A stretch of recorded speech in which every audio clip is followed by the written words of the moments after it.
Good morning, all. It's 29 minutes past 9.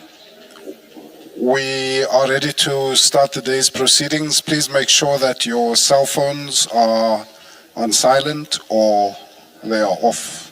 Thank you.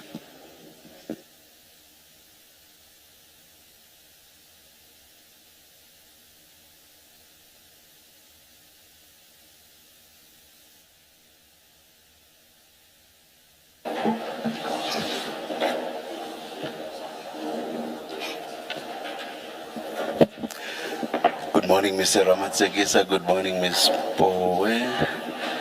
And good morning, Mr. Sissoko. Good morning, Commissioner. Thank you. Good morning, Chair, Commissioners.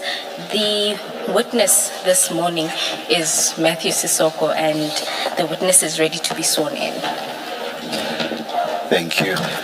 Is Matthew Sissoko, are those your full names, or do you want to state your full names? That is correct, Chair. My name is Matthew Sissoko. Thank you. Do you swear that you are going to swear or affirm, or which one? I will swear. Do you swear that the evidence you are going to give is the truth, the whole truth, nothing but the truth? If so, please raise your right hand and say, "So help me God." So help me. Thank you.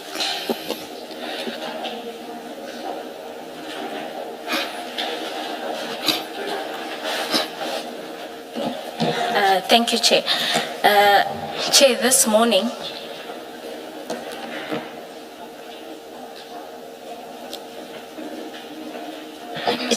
you will, just one housekeeping issue. Yesterday, the commissioners were furnished with the statement and annexures of the witness. At that time, the witness was still commissioning the affidavit, but because we wanted to make sure that the commissioners are furnished with the statement, we did make it available unsigned. Later in the evening, we received the signed version, and there is no difference but for in paragraph 26 of the statement, and that relates to a date. I'm doing this in case you made notes in the old one. So the only difference is if you go to page 12,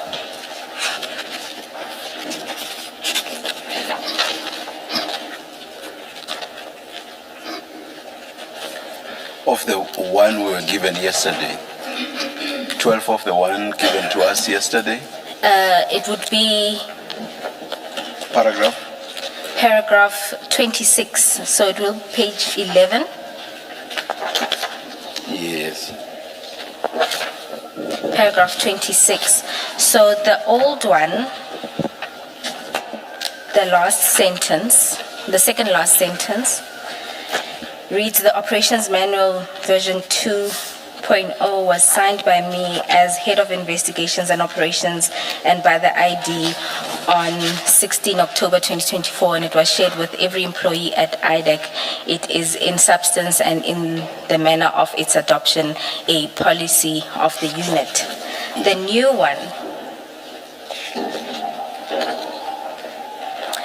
inserts the date on which it was shared with all of the employees. And so it says, and it was shared with every employee of IDEC on the 22nd of October 2024 at 11:31. So that's the inclusion.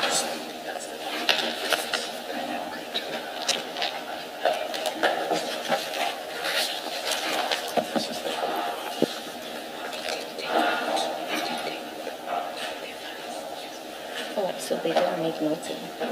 Just a minute, then, please.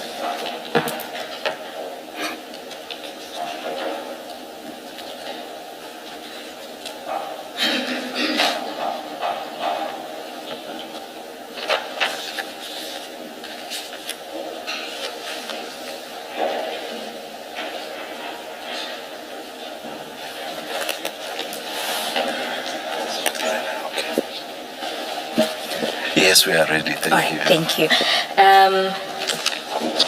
And so whether or not you look at the signed or unsigned, that is really the difference between the two. For this morning, Chair, I can't guarantee for about this afternoon, but certainly this morning we'll be using one file, and that's the statement file with the... They have two files.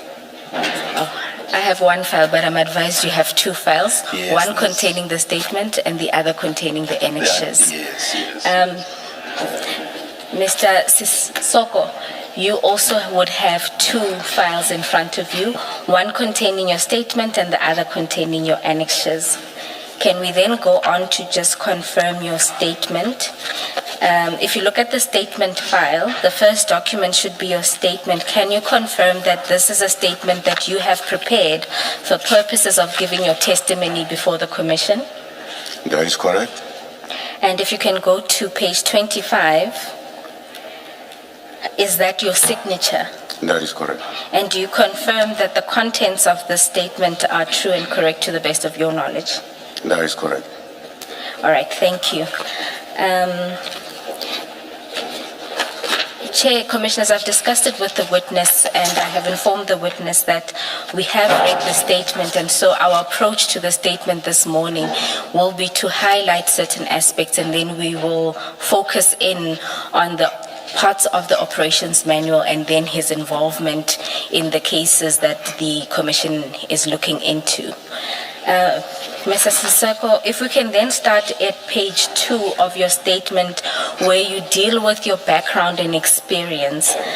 Can you summarize for us your background and experience with particular reference to paragraph 4 of your statement?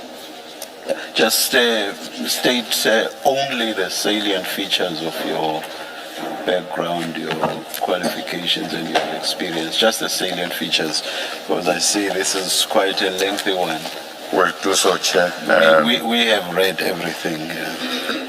I'll do so, Chair. Basically, my career in the criminal justice system started as a prosecutor. Sorry, maybe before you go there, your current position at IDEC and then move to the other. All right. My current position at IDEC is the National Head of Investigation and Operations.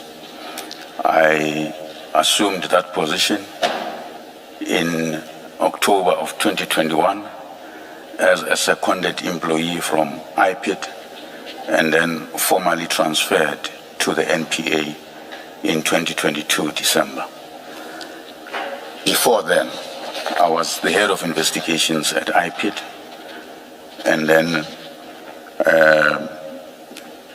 I had an illustrious career within IPID and its predecessor, ICD, from 1997 until 2021. And ICD... And before then, My apologies, and ICD is? the ICD is the predecessor to IPID. Yes, it's the Independent Complaints Directorate. Independent Complaints Directorate. Thank you. And prior to that? And prior to that, I was a prosecutor within the Department of Justice from 1993 to 1997. Thank you. You then say in your statement, after you deal with the various trainings you've attended, that there are two features of your background that will be relevant to what we will be discussing at paragraph 7 of your statement. Can you deal with those two aspects? Thanks, Chair. First, I'm the former head of investigation at IPID. Sorry, so why is the statement? Oh, there it is. Okay. Thank you. No, I wanted to ask why it's not being flighted. I see it's on screen now. All right. And together with the former IPID Executive Director, Mr. McBride, I testified before the Zondo Commission about police corruption. When the ID was established, investigation relating to police corruption arising from that testimony were authorized and moved into ID, which is now IDEC, together with certain investigators who worked on those matters. That is how investigators such as Mr. Mansara Peso, Mr. Timani, Binang, Mr. Anthony Sihas, and Mr. Stanton Govender came into the IDEC. On the 20th of July 2026, I forwarded to the ID documents that I was able to source relating to discussions between the former ID and the acting executive director of IPID relating to the process of case handover to ID and secondment of IPID investigators in IDEC, then ID. The documents are attached and marked MS01. The bundle of document is a memo from the former ID, Advocate Cronje, and has annexures A to H. Annexure G of the attached document is a list of cases that were requested from IPID. Chair, I put this in the statement because the Commission asked me to deal with this issue, but also importantly that Advocate Johnson testified about it, that he had asked me to get this information, assist her to get the information from IPID, and this is the information I got. Mr. Soko, just out of interest, good morning. Are you an attorney or an advocate? No, I'm not either. So you were a prosecutor Yes. and then rose through the ranks Yes. as a prosecutor? Yes, so I moved from prosecution side and went to investigation side. So in your role at IDEC, you cannot prosecute? No. Thank you.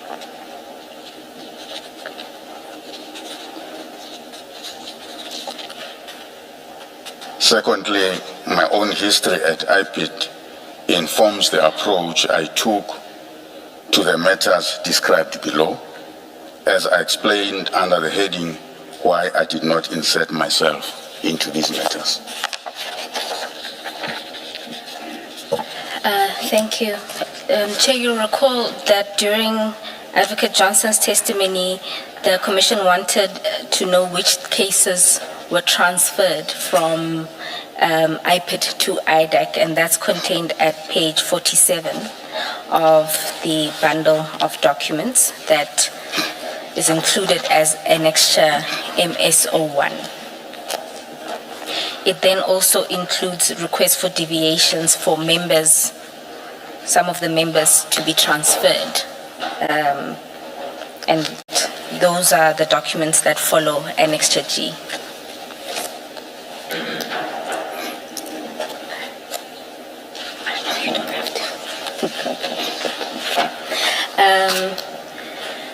The second aspect of your statement that I'd like us to turn to is in the mandate of IDEC. Now, a number of witnesses have explained the mandate of IDEC. So if you can, at a snapshot, what exactly is the mandate of IDEC? You don't need to explain at length. So, Chair, the mandate of IDEC is to investigate complex corruption, commercial crimes, high-profile commercial crimes, and financial crimes. And those investigations should be looked at within the context of other statutory offenses and common law offenses. But the primary issue is that there must be complex, high-profile corruption, commercial and financial. And is it that when it's a corruption case, it must have the features of being serious, high-profile, and complex, or is it or each one of those three? Serious, high-profile, and complex? Yes, so it must be either of those. But it should be, there should be complexity to these matters, because otherwise you've got other law enforcement agencies like DPCI that deals with similar corruption matters. So at IDEC would then concentrate more on the complex high-profile ones and those commercial ones that are high-value matters. Okay, thank you. And then we can then move to the operations or the operations model of IDEC. And you deal there with it at paragraph 10 of your statement. And I think the DDPP Advocate Sirunye dealt with in some detail on the principle of prosecution-led investigations and what their roles are. But can you, in summary, deal with, at its core, how do you operate within IDEC? So, how we operate at IDEC, Chair? The prosecution-led investigation presupposes that it is a multidisciplinary team that is led by the DDPP. It will have a lead prosecutor, a lead investigator, a lead criminal investigator, a lead financial investigator. Then there will be also other lower-ranking investigators and lower-ranking financial investigators. You'll also have a data analyst as part of the team. In practice, the DDPP will be the one that would normally submit an authorization for investigation to the ID and even propose the team that is to be designated into that investigation to be part of that investigation. Once the ID approves that authorization, then the project manager who is designated to that project will then convene a team meeting of everyone who is part of that team. Then they will start to plan for that project in terms of the investigation and prosecution strategy, and they will then develop a project plan for that investigation. Then there will be taskings that will be issued to the different functionaries who will then execute the taskings as per the project plan. So in essence, you say that the DDPPs lead a multidisciplinary team, which consists of the various functionaries that you mentioned. Now, you then say at paragraph 11 that in terms of how the flow of information or how reporting happens is that then these DDPPs report one to the ID, and then in another sense there are then these operational management committees which you would be the chair of, where they report. That is correct. So the DDPPs report directly to the ID. The operational management meeting, which we call OMC, it's for the management to monitor progress on these investigations as well as the prosecution thereof, and to see that matters progress as per the project plans. And where there are issues that need to be addressed, then there are recommendations made in terms of how this should be addressed. You mentioned the OMC in the past tense. You say you used to chair it. Why the past tense? Yes, Chair, I used to chair it. What happened is that when I came back to work after my unfortunate incident of kidnapping, I found that it had changed. A decision was made that the DDPPs would now chair that committee. Would they rotate because there's what, 4 of them? Or Yes, they would rotate. All right. When did you come back to work for this, to find this new arrangement? I think it was the 13th of January 2026. And was an explanation given for that? No, there wasn't. Thank you.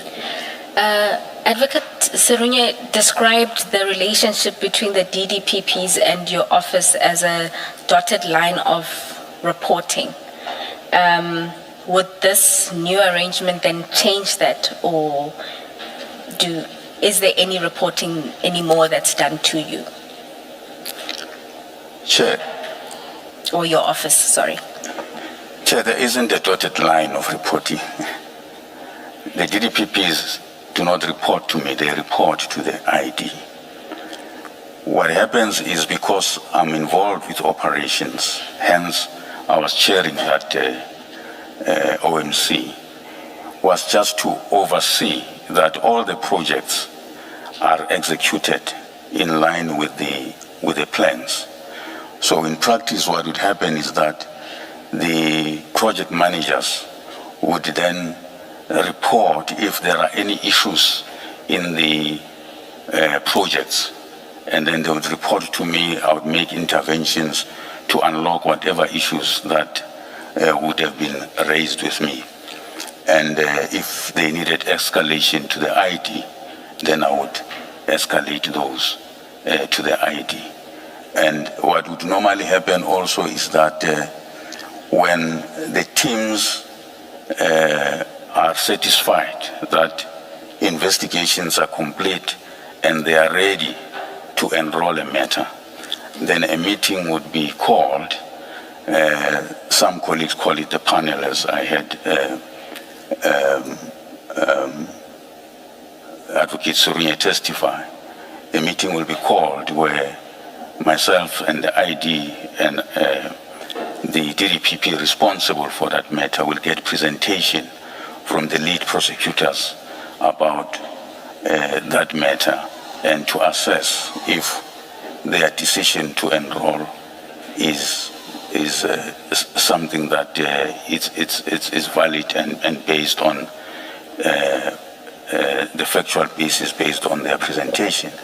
And then once we are of the view that it's ready to be enrolled, then the ID will give the stamp of approval, and then it will then be enrolled, and the other processes will follow in terms of the takedown and so forth. Just to be sure, do I understand you to mean except for being divested of your power to chair the OMC, your powers remain the same, or not? Yeah, the powers remain the same. Thank you, thank you. And This process that you describe, where you, the ID, and I think you said the DDPP would constitute a panel where a presentation is made and a decision is made eventually a decision is made whether matters are ready for enrollment for a final decision by the ID. Did that continue to be the position until last week while Advocate Johnson was still there? Or are you describing historically that's how it used to be, or are you saying that has continued to be the case even after you were removed? Historically, Chair and Commissioners, that's how it used to be. Okay. In in recent past, it was no longer like that. But in most of the matters that we dealt with and were able to enroll, that is how it used to happen. Thank you. In your description of what is reported at OMCs, I got the sense that it was operational matters that were reported. You are both the head of operations and investigations. So at that level, do you also give input on what's happening on the investigative side of things? That is correct. So you deal with things like capacity issues. Would it extend to the approaches in the various matters? As it relates to investigation, yes. When it comes to prosecution, it's only the prosecutors that would deal with that issue. But when it relates to investigation, we'd make our inputs in relation to that. Please clarify this. Do the investigators, that is Mr. Belushan, Mr. Padiaki, and all those people, do they report to you as head of investigations? How does it work? Who do they report to?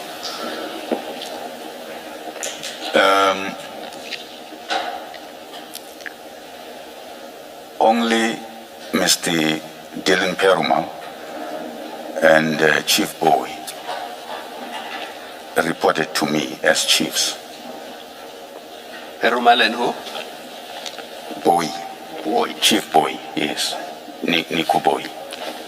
So how the structure used to look like. All personnel who were under investigation will fall under my command, to use that word.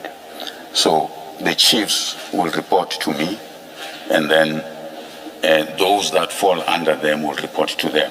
For instance, the senior investigators will report to the chiefs, and then the investigators will report to senior investigators or directly to the chiefs, depending on a matter. And then the prosecutors, who would they report to? The prosecutors will primarily report to the DDPPs. And then the DDPPs in would the report different to levels. Advocate Johnson. And then the DDPPs will report to Advocate Johnson. Yes. So you were Mr. Perumal's boss? Yes, I was. When did that change? So what happened is that after I came back, I found that apparently there was a strategic plan that was convened that came with changes to the extent that even the reporting lines were changed. So Chief Bowie, Chief Perumal signed their performance agreement with Advocate Johnson, and not with me, as it were previously. So since that plan, they have been reporting directly to the ID, Advocate Johnson? Yes, with their new performance agreement.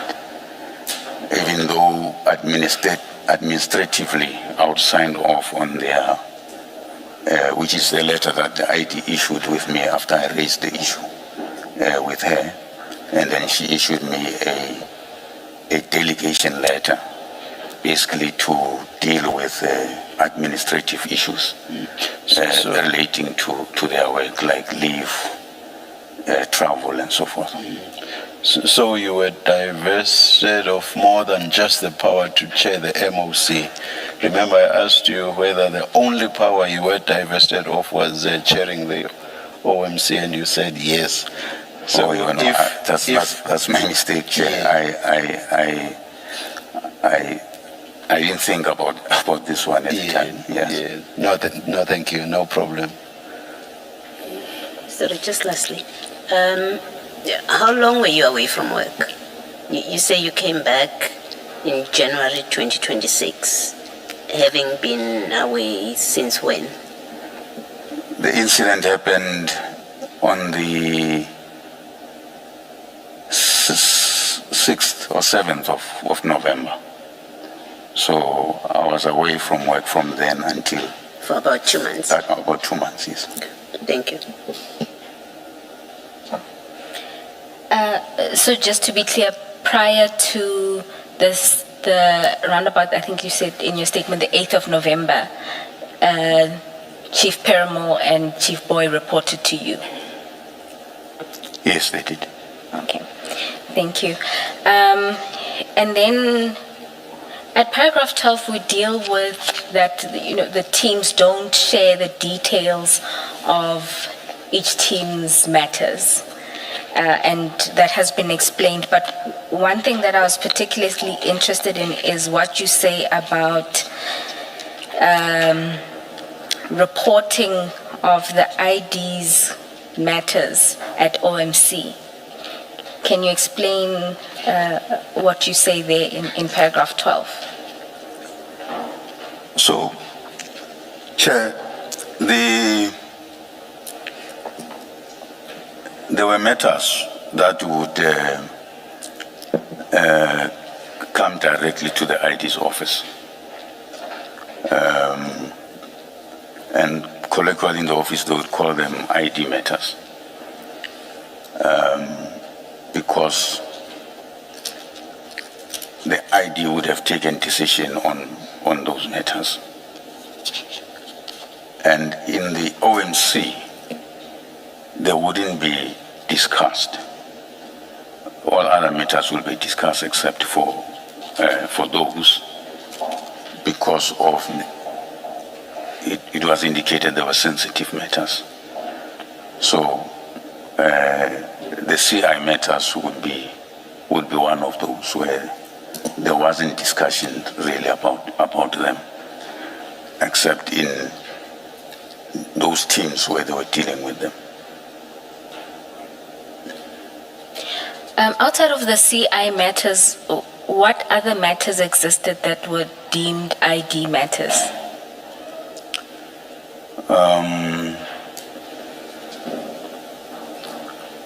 I think one matter that I can think of is the speaker matter. There's also Project Golden. My apologies, Project Golden. Golden. Yes. So those were the matters that were authorized from ID's office. But my understanding is that those matters, even though they were authorized from ID's office, for instance, the speaker matter, she did call a meeting. I was part of that meeting, and the assessment of that matter was done with us and the prosecutors. The Project Golden, I wasn't part of that assessment, but I'm informed that the DDPP responsible for that matter did the assessment with the prosecutors, and that's how those matters were authorized. Just to be clear, if the speaker matter, as I understand it, and you've confirmed it now, you were involved in that authorization process? Yes, so the ID called a meeting to say she received this matter, and that invited also the prosecutors that they must assess it and then advise her, and then she was in fact advised. We did have a conversation about it, and then I think there was a general consensus that it falls within our mandate, but the prosecutors went further to do further assessment and then advised her that it does fall within our mandate and it should be authorized, and an authorization submission was prepared for her. So although it came in through her office, it ran through the ordinary process Yes. of an evaluation Yes. and recommendation for her to authorize and proper authorization. Yes. Now with the Golden matter, you say that similarly there, although you weren't involved, a DDP was involved Yes. in the processes. Yes, and other prosecutors. So the only one that is truly different would be the CI matters, because we know from testimony before this commission that it didn't go through any of that process. That's correct. Let's ask the Project Golden. You were not part of it because you were excluded or you were not available. I'm just trying to understand why you would have been involved with the speaker matter or referral, and then you don't get involved with Project Golden. Chair, to be honest, I sometimes the decisions that the ID would take, I wouldn't really understand. Sometimes you would say to me, I forgot to inform you, and then inform me of a matter after the fact that she had taken this decision, you know. So I think it's the same also with Project Golden. From what I understood, she called the deputy, discussed the matter with the deputy, with the prosecutors, and then they then did the assessment and prepared submissions to her for authorization. So is it one of those that she said, I forgot to include? I'm just trying to understand, you were at work in that period, I assume. Yes. You don't become involved, is it because, does she then subsequently say, I forgot? Or she says nothing, the project just continues to run and you're not involved with it? Yeah, I only got to know about it when I was discussing with the project managers. Then I found out that there is this authorization on Project Golden. When I inquired further with the deputy, then the deputy explained to me. The deputy explained to me how it came about. From what I understand, it's a SARS referral to IDEC. So that's how I got to know about it. You know, So Mr. I must also indicate, Chair, so that there's a complete picture for the Commission. There was a point, I just can't remember exactly when, it might have been 2 years or so earlier, where she called me into a meeting with the management of SARS, and there was a discussion about the same issue, but it was much bigger, from what I understand.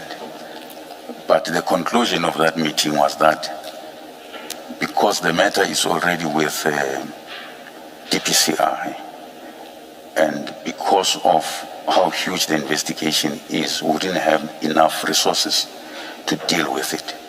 And it was agreed that it will be left with DPCI. So I only learned, it must have been a year later or so, that now it's been authorized, but it's only some part of that, not the entire investigation.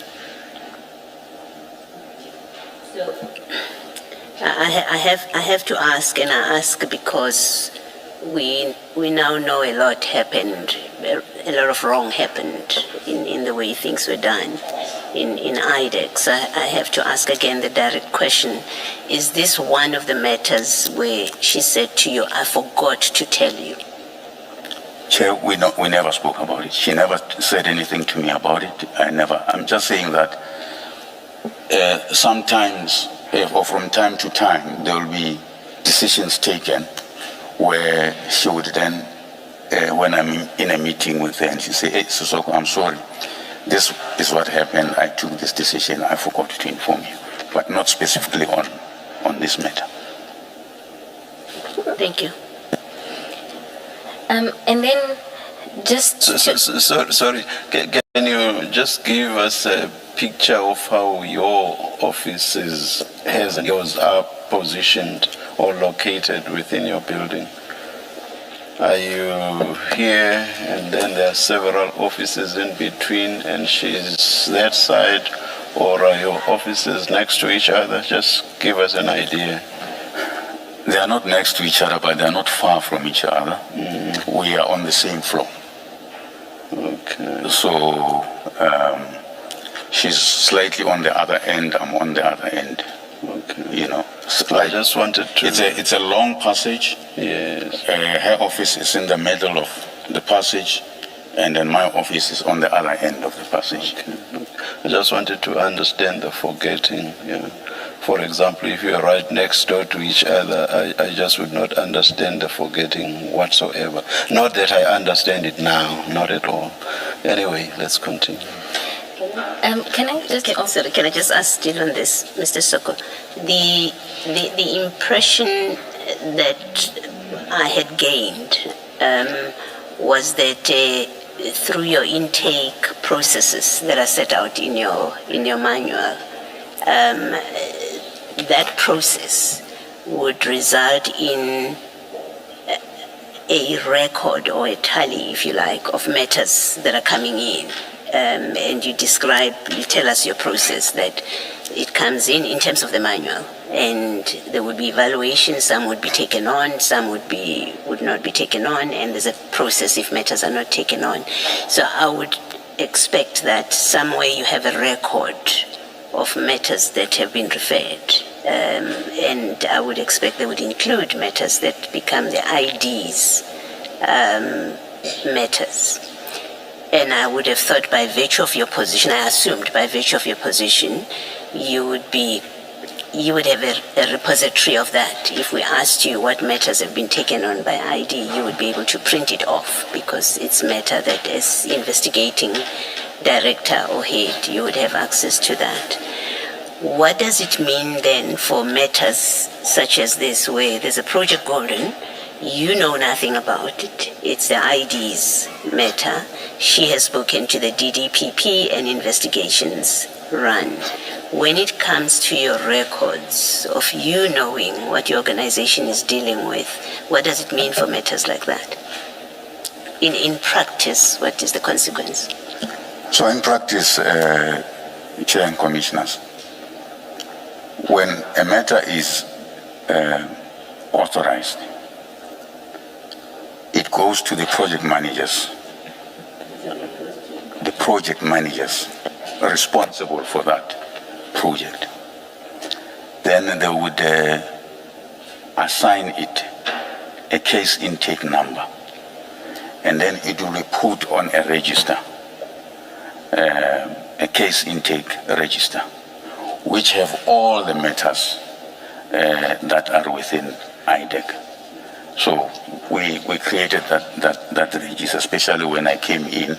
It was there, but it was not fully developed, and then I insisted that the register becomes fully developed and be able to cater for all the different scenarios that might be needed for information purposes and also for performance information purposes. So that register will have all these matters. So how I get to know, for instance, is when I see in the register does not have full details of the matter, except like in that case it will say CIN number so and so, and then it's maybe we give it, each project has a name, so it will be Project Golden, for instance, in this case. So when I have a meeting with project managers, then I ask what this matter is about, because I wasn't aware of it. Then they would explain, no, this is what it's about, and I would engage the deputy concerned about it.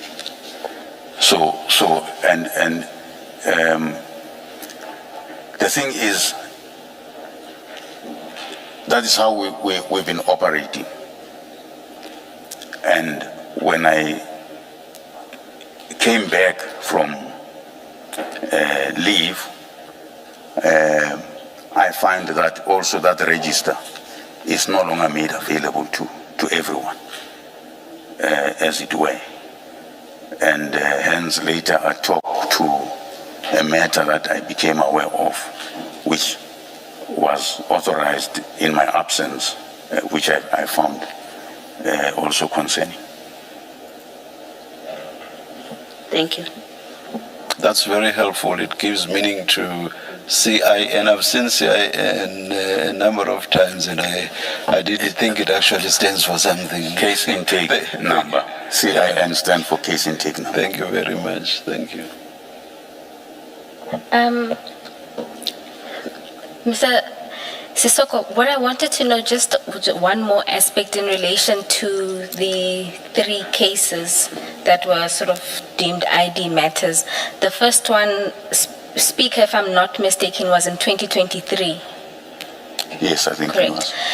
Now, when you sit at OM, and this ran through the processes we know, and you were involved in the process, when you then sit at OMC and you no longer get reports about this, was this then raised with the ID?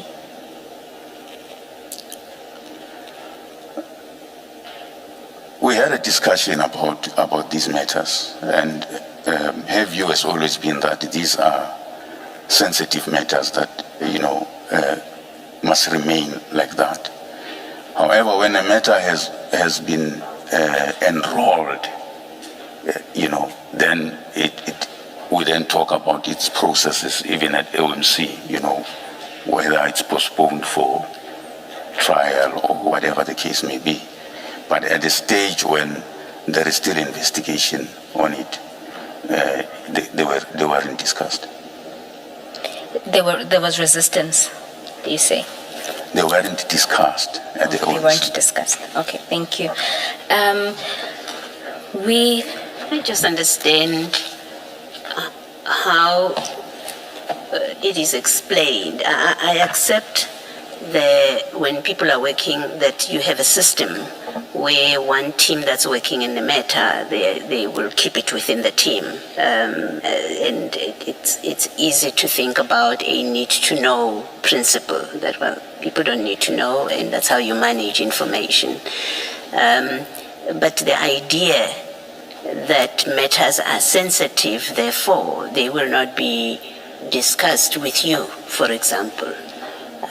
When you hold a particular position, you're head of investigations, you have taken oath, you are bound to the same principles or the same rules as your ID of confidentiality, and if you disclose, you've broken the law. It applies equally to her. How does it get explained, and how do you reconcile with, well, you can't know certain things. A DPP, another DDPP will know, but you can't know, as if you're not subject to the same rules. Can you just explain to us how it is explained in the office and how that is reconcilable with the position you hold? Commissioners, some of those sensitive matters, as it were, like I indicated, like your speaker matter, they were discussed with me.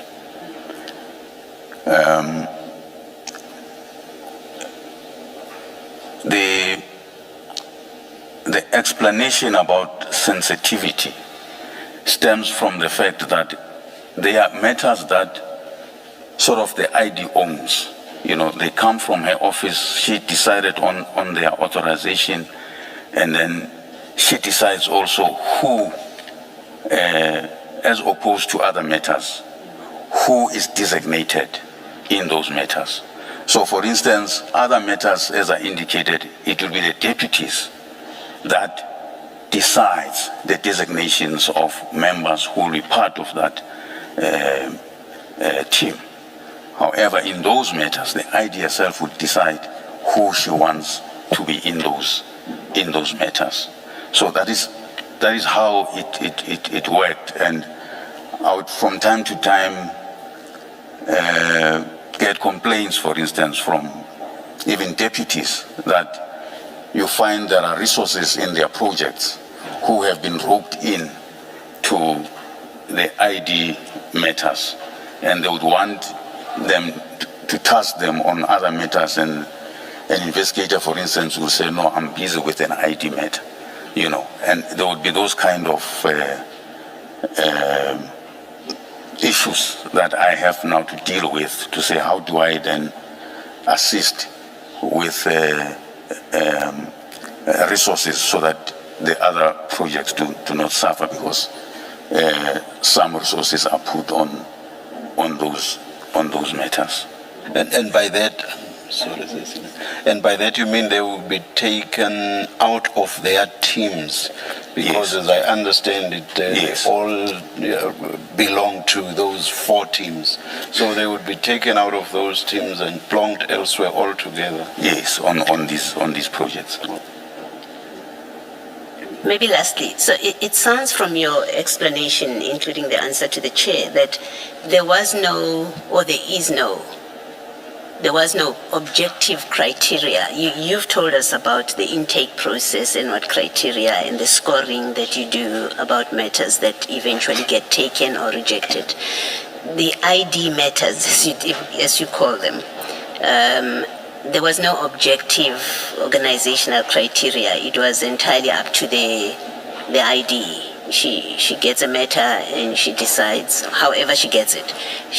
If it came to her directly, she decides whether this gets treated like the speaker matter or gets treated like your Project Golden matter, where it's entirely up to her to make the decision. Yes, that is correct, Commissioner. And that's why I'm saying not all, in fact, almost all matters were dealt with in line with, what I previously said about, being assessed and so forth, either by me or by my other colleagues, the deputies. But those that she made decisions on, that's where there was that a difference, because the approach would be different as compared to other matters. Thank you. Thanks, Ms. Bond. And just one more question on this. At a stage where it's clear now, I mean, you are now implementing this process where ID matters are not discussed, at a stage that you can't do your job because there are complaints coming in about resources, there are investigations you know nothing about. Do you again raise this as an impediment to your job and your ability to function? Chair, we would always find ways, because what we always understood is that when they came from the ID's office, those are priority matters.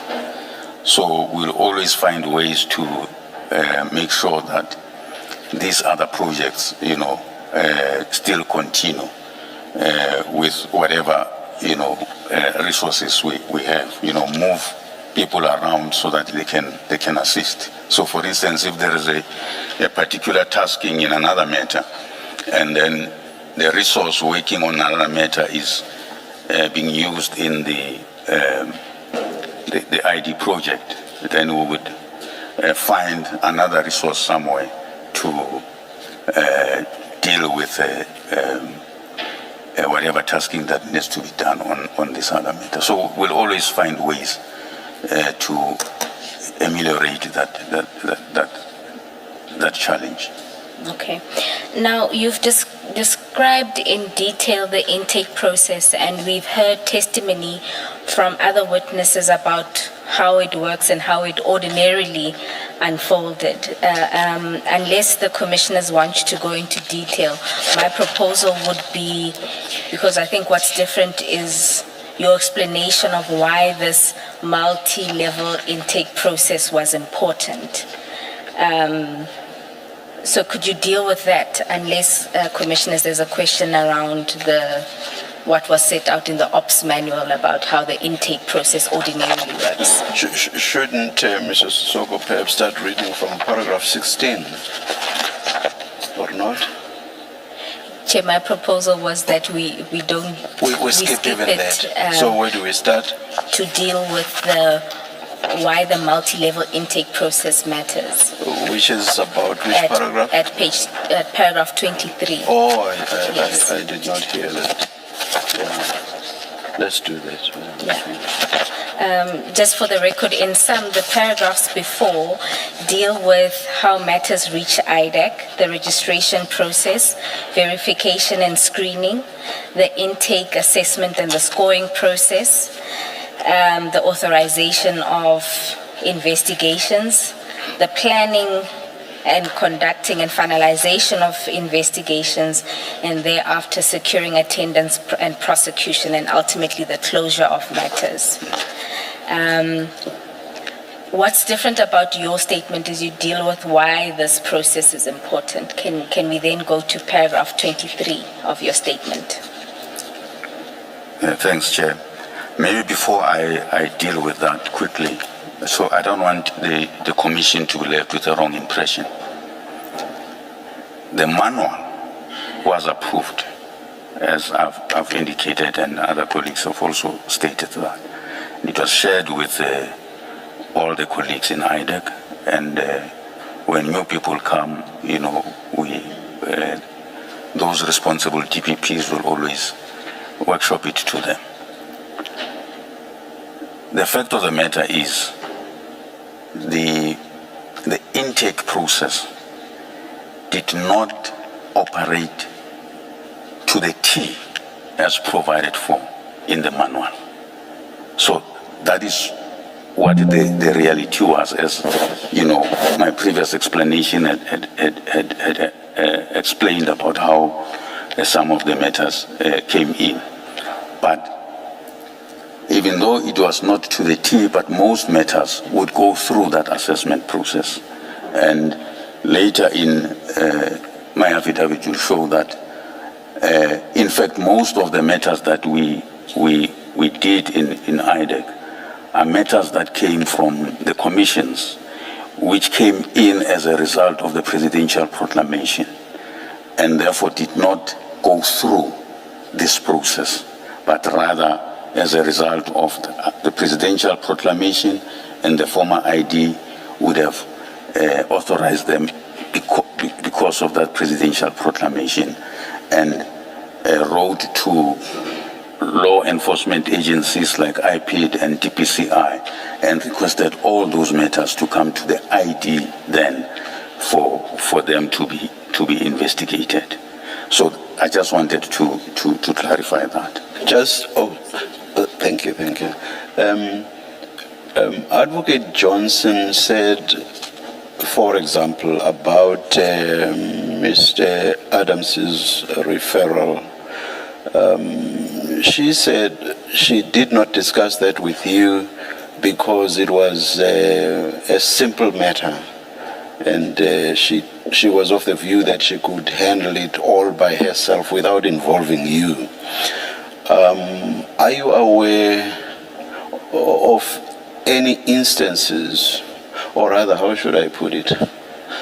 Are you aware that the fact that a matter was simple, whatever that means, that was a factor or a criterion that could be used not to involve other people at the initial stages of a matter or of an intake?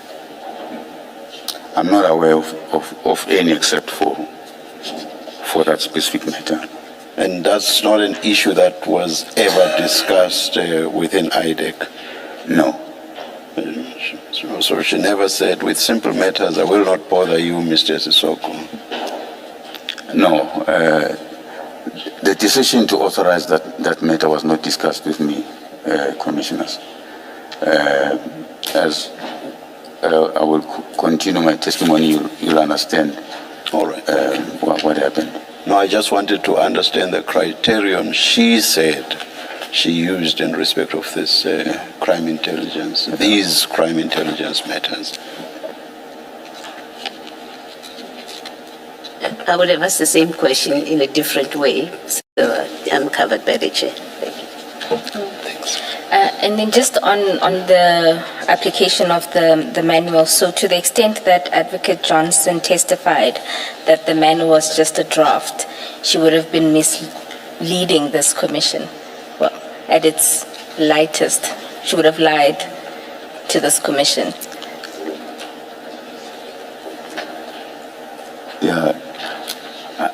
I don't understand why she said that.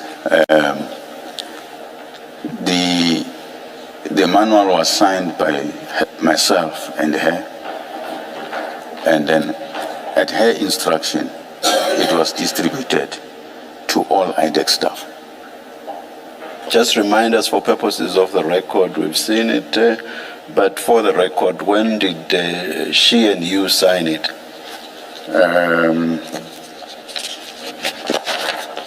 I have a date somewhere. I can't remember the paragraph now. But I do indicate that in my affidavit.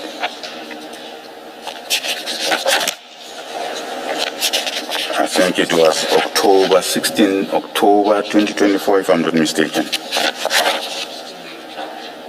Chair, it is at file 10. Paragraph, but in the affidavit, it's paragraph 26, top of foot of Yes, page, yes, foot of paragraph, page 11, paragraph 26. top of page 12. Yes, yes.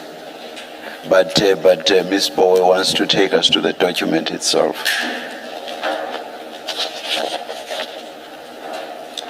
At page 10 of page 10 of file 10.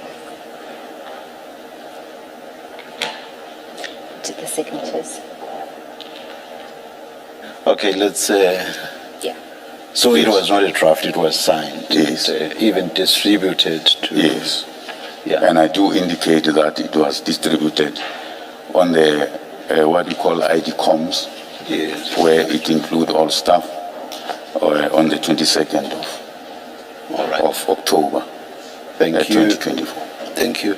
Did it differ much from version 1? Sorry, Just look at your screen. Do you see that there's amendment history, the heading, and version 1 yes, was signed on 18 December 2023, and then the current version 16 October 2024.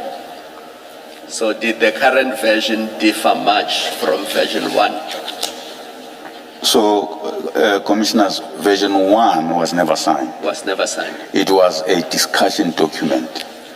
As you'll see from my affidavit, I indicated that it was a consultative process. So we had consultants that were assisting us with this document, and then they would send a draft. So the version 1 is the draft that was first sent. We had to engage with it and then make changes on it. And when everyone was satisfied that the version 2 is the product of what we agreed on, then that's when it was signed off. And the way things work at IDEC, you know, in other organizations, a document gets signed and then it will have an effective date. And sometimes the effective date will be sometime in the future. So with this manual, what was the effective date? Did it take effect from the moment the two of you signed and authorized it? Yes.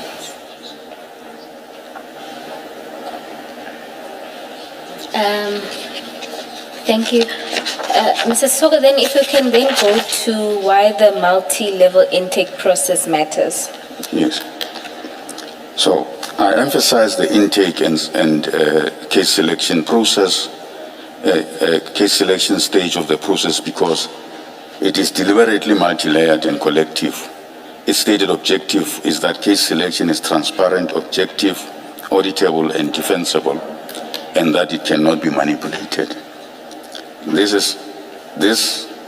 is, however, a further and equally important object: to insulate the ID from any allegation that IDEC is targeting particular persons or picking or declining cases without proper basis. If a matter is received, assessed, and scored and recommended by a team and a committee before it reaches the ID for authorization, the ID decision rests on a documented defensible foundation, and the ID is protected against the very allegations that are now being made. I was closely involved in creating this framework. I drafted the case intake process that became a case selection criteria, Annexure A to the manual, in August 2022, and I'm a signatory to it. The purpose of that process, as recorded in the document itself, was to establish a case intake and selection process that is impervious to undue external influence and that ensures IDEC is not manipulated to select cases furthering a personal or political agenda. It provided for case intake to assess matters and advise the ID. In 2024, IDEC embarked on an inclusive process involving members across the department to produce the operational manual, which sets out processes in detail and incorporates the intake criteria. The operational manual version 2 was signed by me as head of investigation and operation and by the ID on the 16th of October 2024, and it was shared with every staff of IDEC on the 22nd of October 2024 at 11:31. It is in substance and in the manner of its adoption a policy of the unit. The framework contemplated a single designated intake point together with the case intake committee. It motivated for a dedicated post to fulfill this function. I think you say here I, not it. The I motivated. No, sorry, I motivated for a dedicated post to fulfill this function. A person who would receive all incoming complaints, conduct the first assessment of whether the matter falls within the mandate, refer qualifying matters to the case intake committee, and act as its secretary to that committee. The object again was to ensure that the ID does not take intake decisions alone, and that she is insulated from allegations of targeting a particular person or having an interest in particular investigation. The job description for that post records these functions expressly, including that the incumbent is to receive and register all incoming cases, evaluate whether they are within mandate, refer out of mandate matters, convene the case intake committee, and act as its secretariat. See the attached job description marked MS1. I initially designated the post investigating coordinator. Through the organizational development and job evaluation process, it was retitled Deputy Director, IDEC Operations Support, and graded. The post was placed before the job evaluation panel on the 25th of November 2025. The recommendations were approved by the minister on the 31st January 2026. The post was graded at level 12, and feedback on the outcome was provided on the 5th of March 2026. I attached the confirmation of the job grading marked MS2. The process to create and fill that post was, however, not carried through. When I followed up with the organizational development unit, I was informed that they had been instructed to stop the process on the basis that the post would not exist and that the responsibilities would not lie with it, pending a restructuring. The outcome was not communicated to me at the time. I only learned of it on the 27th of July, 2026. You say this in the passive voice. You say you were informed that they had been instructed to stop the process. And who had instructed them? The ID. Thank you.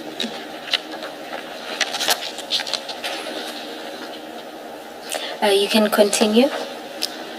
The consequence is that the single intake point and the case intake committee were never fully operationalized. In practice, matters continued to be received directly, mainly through the IDEC spokesperson, including by the ID herself and me, and were not always routed through the collective assessment that the manual and the case intake criteria contemplates. It is against this background that I raise a concern of general application and not as a comment on the guilt or innocence of any person. Where a multi-level intake process is bypassed and a matter is received, assessed and authorized by ID alone, the very protection that the process was designed to provide objectively, auditably, and the insulation of the ID from allegations of targeting falls away. That, in my respectful view, is the significance of the process for the Commission work. I am aware that the operational manual has been described before the Commission as a draft. I record that the manual was signed by the ID and me and was distributed to staff, to every employee of IDEC as an operational manual. A review of the manual was subsequently undertaken by a single person, which is different from the inclusive consultative process by which the manual was originally made. In my experience in government, a policy of this kind is developed and reviewed through a consultative process and remains applicable until any review is completed. I have not seen the review. Was there an actual review? Yes, I've learned that there was the actual review. Have you seen a document? I have not seen the document. How did you get to know that there was a review?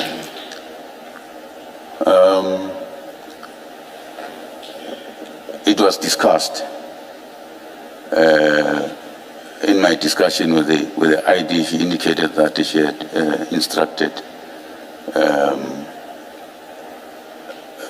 Advocate Mohammed to do the review. We also had an investigators working session where Advocate Mohammed was in attendance, and she indicated that she was in the process of reviewing the manual. Is Advocate Mohammed within IDEC or is... She is within IDEC. All right, thank you.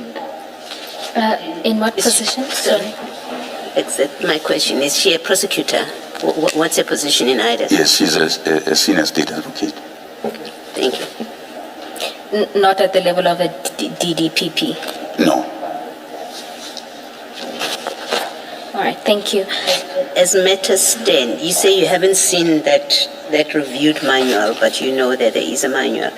To your knowledge, as matters stand, what is applicable, even if it's not being applied? Is it this new version, or you still, to your knowledge, at version 2 that's supposed to be applied? Chair, as a matter of process, as long as the reviewed manual has not been approved, the original manual still stands and remains operational. You would be one of the approvers by virtue of your position. I'm not sure with the reviewed one. Okay. So because I was not part of the review. Okay. Now, I'm just trying to understand. You were a signatory to version 2. Yes. And I have assumed by virtue of your position as the you are the head of investigations. Yes. So I assume that's why you signed this manual. That is correct, because it was, as I said, a consultative process, and we would discuss extensively also with the ID and the other colleagues. So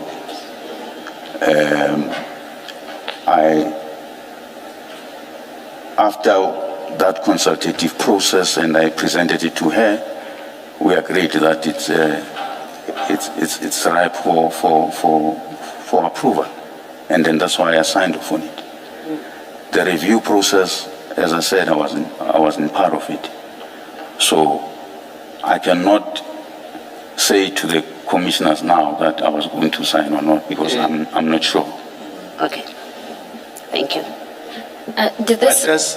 What does the manual say about consequences for failure to follow its processes? Does it say anything at all? Yes, So say, for example, a case comes in, the case assessment report is not there, that CIS process that you mentioned, I hope I'm saying it correctly, if all of those processes are not followed, what does the manual say will be the consequence? I think the manual does allude to the fact that failure to comply may lead to a disciplinary process. But the ID can discipline herself, so if she's the one who's flouting the manual, does the investigation continue even if the processes set out in the manual are not followed? That's really what I'm getting at. Commissioner, obviously, if the ID herself flouts the manual, then the person that she reports to would have the responsibility to take that action. So that would be the DPP. The NDPP. Does the manual say it applies to her or only those below her? Can we just clarify that? Does it apply to everyone at IDEC or only those below the ID? It applies to everyone. Including the ID? Yes. Let me ask a related question.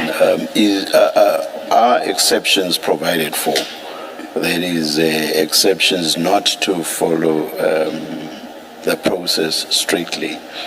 Are there provisions for exceptions? Chair, on the top of my head, I can't remember if there were exceptions. But can you? My understanding of yes. the architecture of the NPA Amendment Act is such that the investigating director has got all the powers to decide on anything, including deviation. So, for instance, even with authorization, that she can, Meromutu, decide on an authorization. Can you please look at the manual during the tea adjournment and see if the manual itself does provide for exceptions? I hear you on what you say about the Act. Did you refer to a specific section? Yes, it's section 28.1, I think. 20. Yes. Isn't 28.1 about investigations? Yes, on the authorization that she can but I'm not sure that that answers my question about exceptions with regard to the application of the manual. Yes, no, that does not deal with that. I will check the manual as suggested. All right, please, thank you. Mr. Sissoko, you said that I think it was in response to Commissioner Kumalo that it would be the NDPP that would have to deal with that matter. That is correct. And how would the NDPP know? Obviously, there should be reports that go to the NDPP. And the reports would come from the ID? No. If I understand you well, you mean if there is an issue about non-compliance? Yes. Yes, so if there's an issue about non-compliance, it means employees who become aware of the non-compliance, who reports it to the NDPP will have to take action about it. So essentially, employees would have to report to the NDPP? Yes. You know, the natural question that follows is, in these instances, we know there was flouting of this manual, and you were well aware of that. Yes. Did you report to the NDPP? I personally did not report, Chair, but I'm aware that I was informed that there were a number of complaints that were referred to the office of the NDPP, the former NDPP. I may have misheard you. Did you say that you cannot or you did not report? No, I did not report. Is there a reason? Chair, I don't have a reason why I did not report.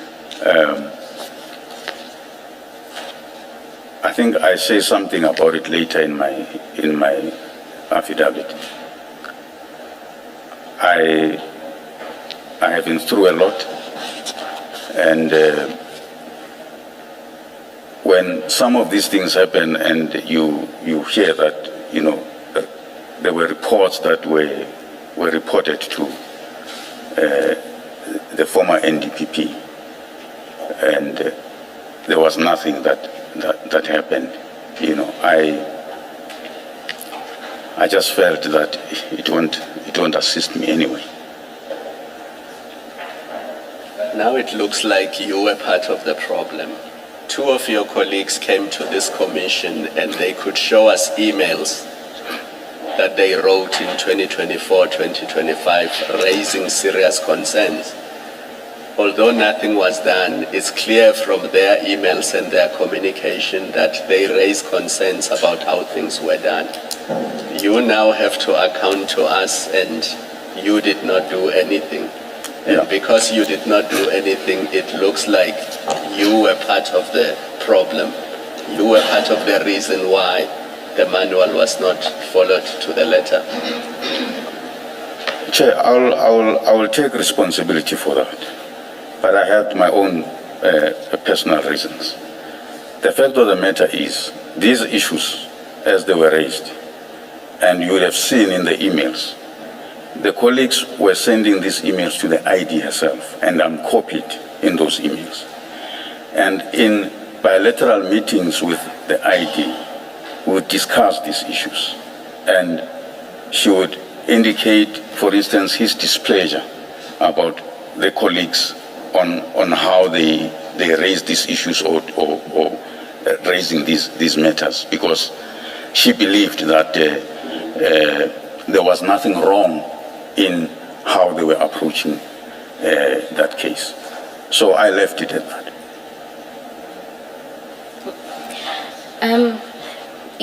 You mentioned in your response that you were copied. In some of those emails, they were sent directly to you. And particularly, I know one of the witnesses, Mr. Rapesu, you would have been also his supervisor, because that would have come out in the investigation side of things. So, and you say that in then discussions with the ID, she would raise displeasure about them raising these issues. And in response to that, then nothing is... Yes, is done. and as it relates to Mr. Rapesu's issues that she raised with me, I took them up with Chief Perumal. And in those discussions, Chief Perumal would make it look like there's a difference of opinion in the investigative approaches. So part of what I would want to do is to try and get the team to be coherent. So I tried to sort of mediate whatever conflict they have about a specific issue and how an issue is dealt with. So that's how I approached it. But I'm sure you could tell that there's a difference between what you call a sort of a difference in approach, or when Chief Perumal says to you it's more of a difference in approach, that there's a difference between that and blatant disregard of rules, the law. When you are then dealing with those issues and that occurs to you that that's happening, surely there's more to be done than just building coherence in the team. So, as far as I can recall, the issues that Rapesu raised with me was in relation to the process of the dockets and the issue relating to one specific witness and how that had been approached, and the instruction from Chief Peruma, which he was uncomfortable with, which, as I said, was discussed with them. But not long after that, that is when he was removed from the investigation.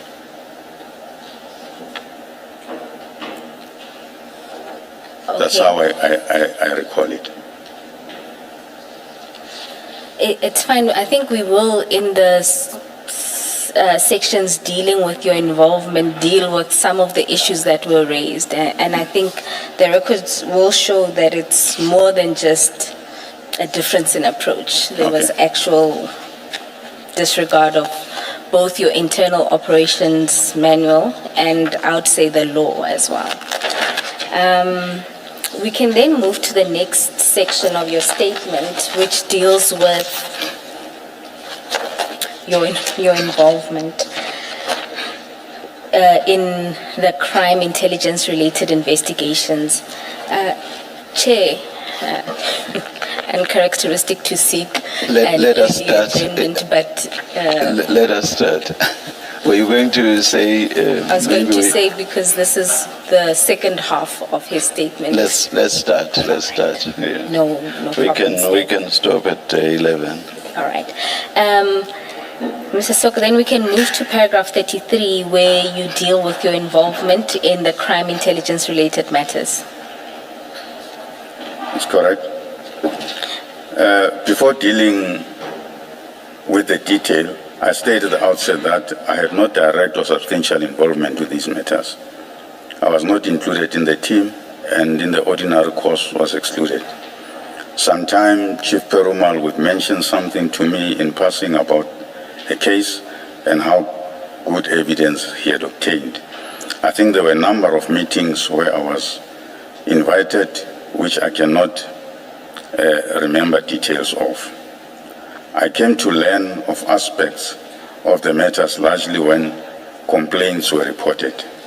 Given the position I hold and the leadership role I ordinarily play, the exclusion was unusual and had not previously occurred in my time at IDEC. I was drawn in only in discrete issues. There were, in essence, 4 occasions on which I had involvement.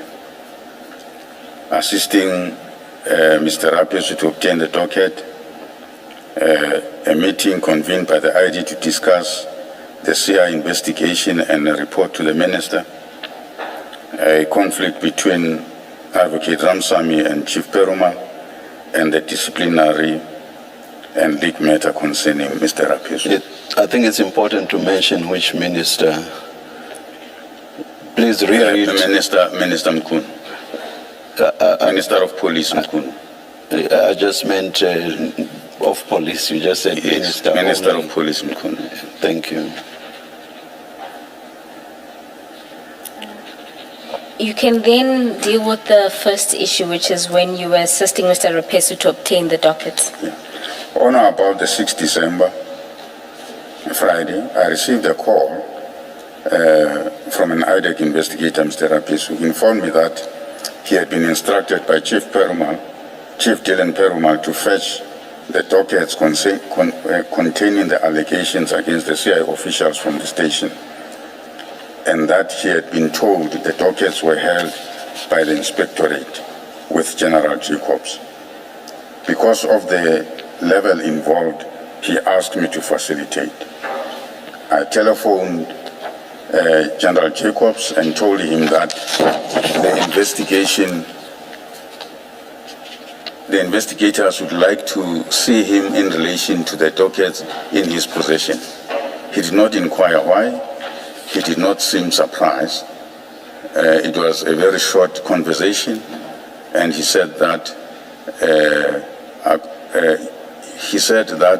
I could come and see him. I think I meant he could come and see him. At the time, I did not know. He is in Mr. Rapesu. Rapesu, yes. At the time, I did not know whether the investigation was authorized. I assumed that if an instruction to obtain the docket has been given, the investigation must be authorized. I later learned that when Mr. Rapesu sought to collect the dockets, General Jacobs asked for a letter. Mr. Rapesu reverted to Chief Perumal.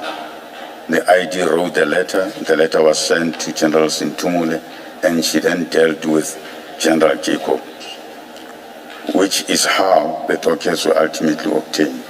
I was not involved in those later steps, and know of them only from what I was subsequently told. I think at this point we may take the adjournment. Thank you, Chair. Let's adjourn and resume at 11:30.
Good morning again. It's 29 minutes past. We are ready to resume. Please make sure that your cell phones are on silent. Thank you.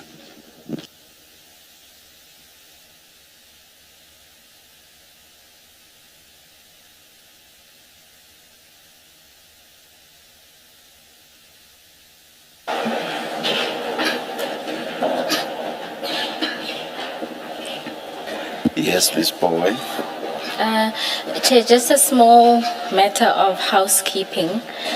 I had earlier asked the attorneys to make copies of a set of screenshots.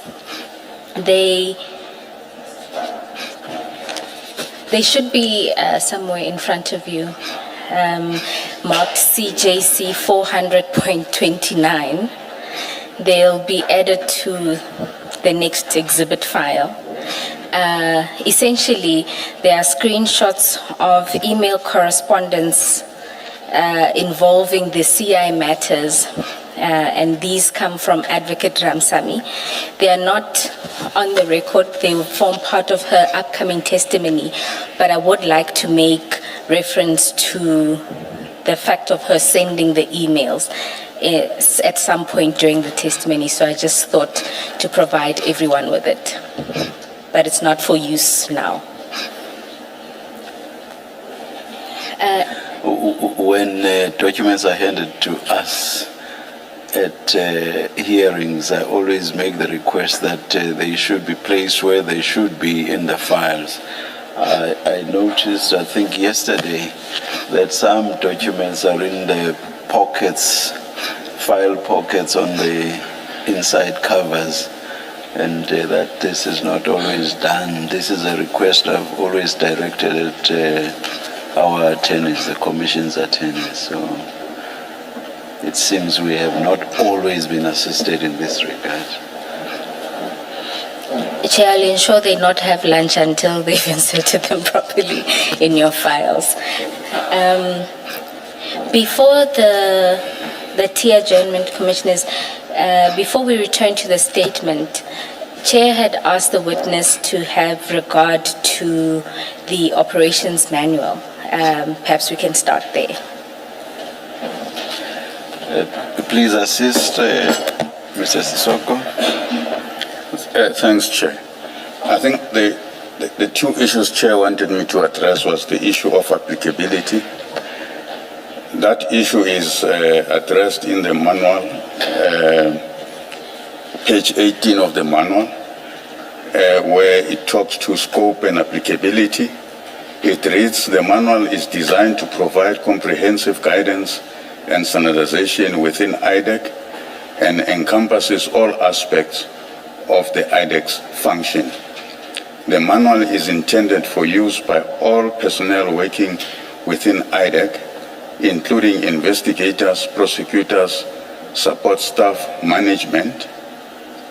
It is applicable to all levels of the IDEC. So that is the applicability part of it. However, in relation to consequence for failure, it's not provided for. And I think I'd also asked a question about whether it provides for exceptions. Oh, yes. I couldn't find anything relating to exception in the manual. Thank you, thank you. Thank you, Chair. Mr.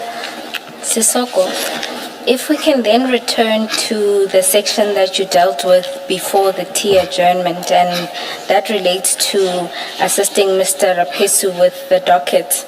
Am I correct to understand that this would have been the first time you learn of the CI matters? That is correct, Chair. The call I received was already after hours. If I'm not mistaken, it should have been around 6, around there in the evening. And as I said, after the conversation with Investigator Rapesu, I called General Jacobs and facilitated that meeting.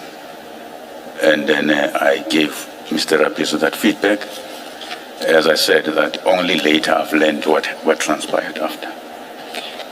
Yes.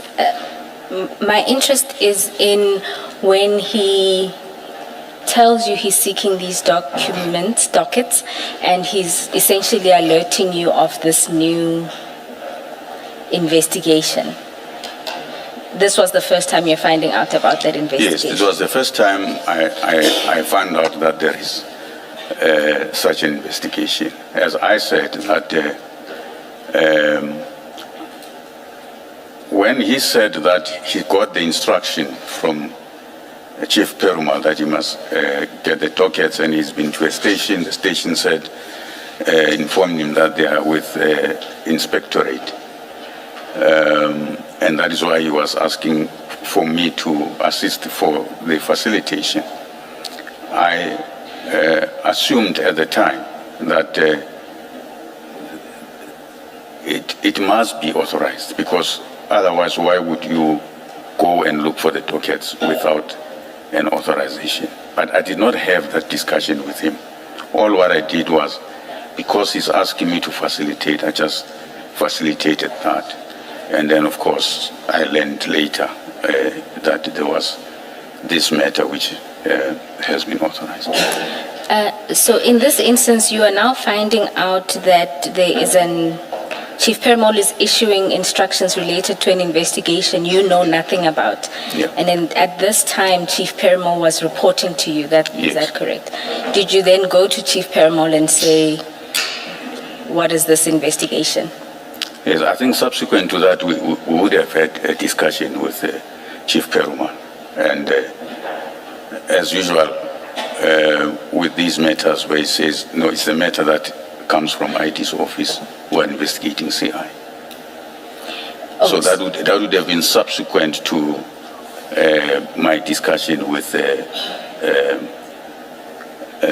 Mr. Rapiso. In any event, I would have expected that Chief Perumal would brief me about it. But as I said, that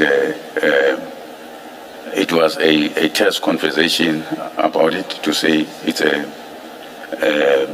CI investigation authorized by ID, and there is a team already working on it. And in this instance, did you then approach the ID to inquire about it? No, I did not approach the ID to inquire about it. Thank you.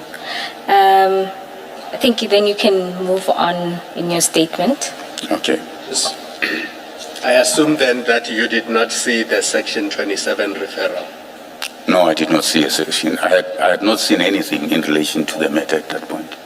I did not see anything in relation to the matter.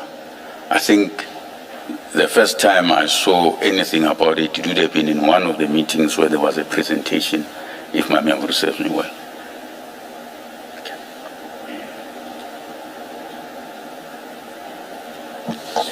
We can then proceed with the second instance of your involvement in these matters. It's the meeting convened by the ID and the report to the Minister of Police. That is paragraph 36 of your statement. Yes. So approximately a month later, in January 2025, the ID convened a meeting which I don't know what I was trying to say. To which I was called, yes. She said the meeting was to discuss the CI investigation, and that she was required to report or write something to the Minister of Police, Minister Mkhunu, and to send correspondence to the Chief of Staff, Mr. Cedric Nkabinde. The meeting was short, did not go into detail of the case. When the ID mentioned Mr. Nkabinde, I alerted her to his history. In my assessment, Mr. Nkabinde is a dishonest man, and I explained to her there was evidence, including data analysis by our data analyst in the Blue Lights investigation matter, indicating that Mr. Nkabinde was working with or was colluding with the suspects in the Blue Lives Matter and against that investigation. I advise you. Sorry. You use the definite article, the Blue Lives Matter. Yes. Which Blue Lives Matter is this? So the Blue Lives Matter, Chair, it's an investigation that we started whilst we were in IPID. It's on high-level police corruption. The suspects in that, or the accused, because now they're appearing in court on that matter, are generals in the police. General Patlani, General Ngwenya, it's quite a number of them, and brigadiers and so forth. So that, for me, as I indicate here, it was a concern that she will be. All I wanted was Okay. a reader of the transcript must know what Blue Lives Matter you are talking about. Okay, Chair. Thank you. All right. Is it called Blue Lives Matter because it relates to the subs general, or it has to do with procurement relating to installation of blue lights? It has to do with procurement and installation of blue lights to police vehicles. Thank you. Mrs. Soko, please just clarify paragraph 36. You say the ID convened a meeting to which you were called. She said the meeting was to discuss the CI investigation, and she was required to report to or write something for the Minister of Police, Minister Mkhunu.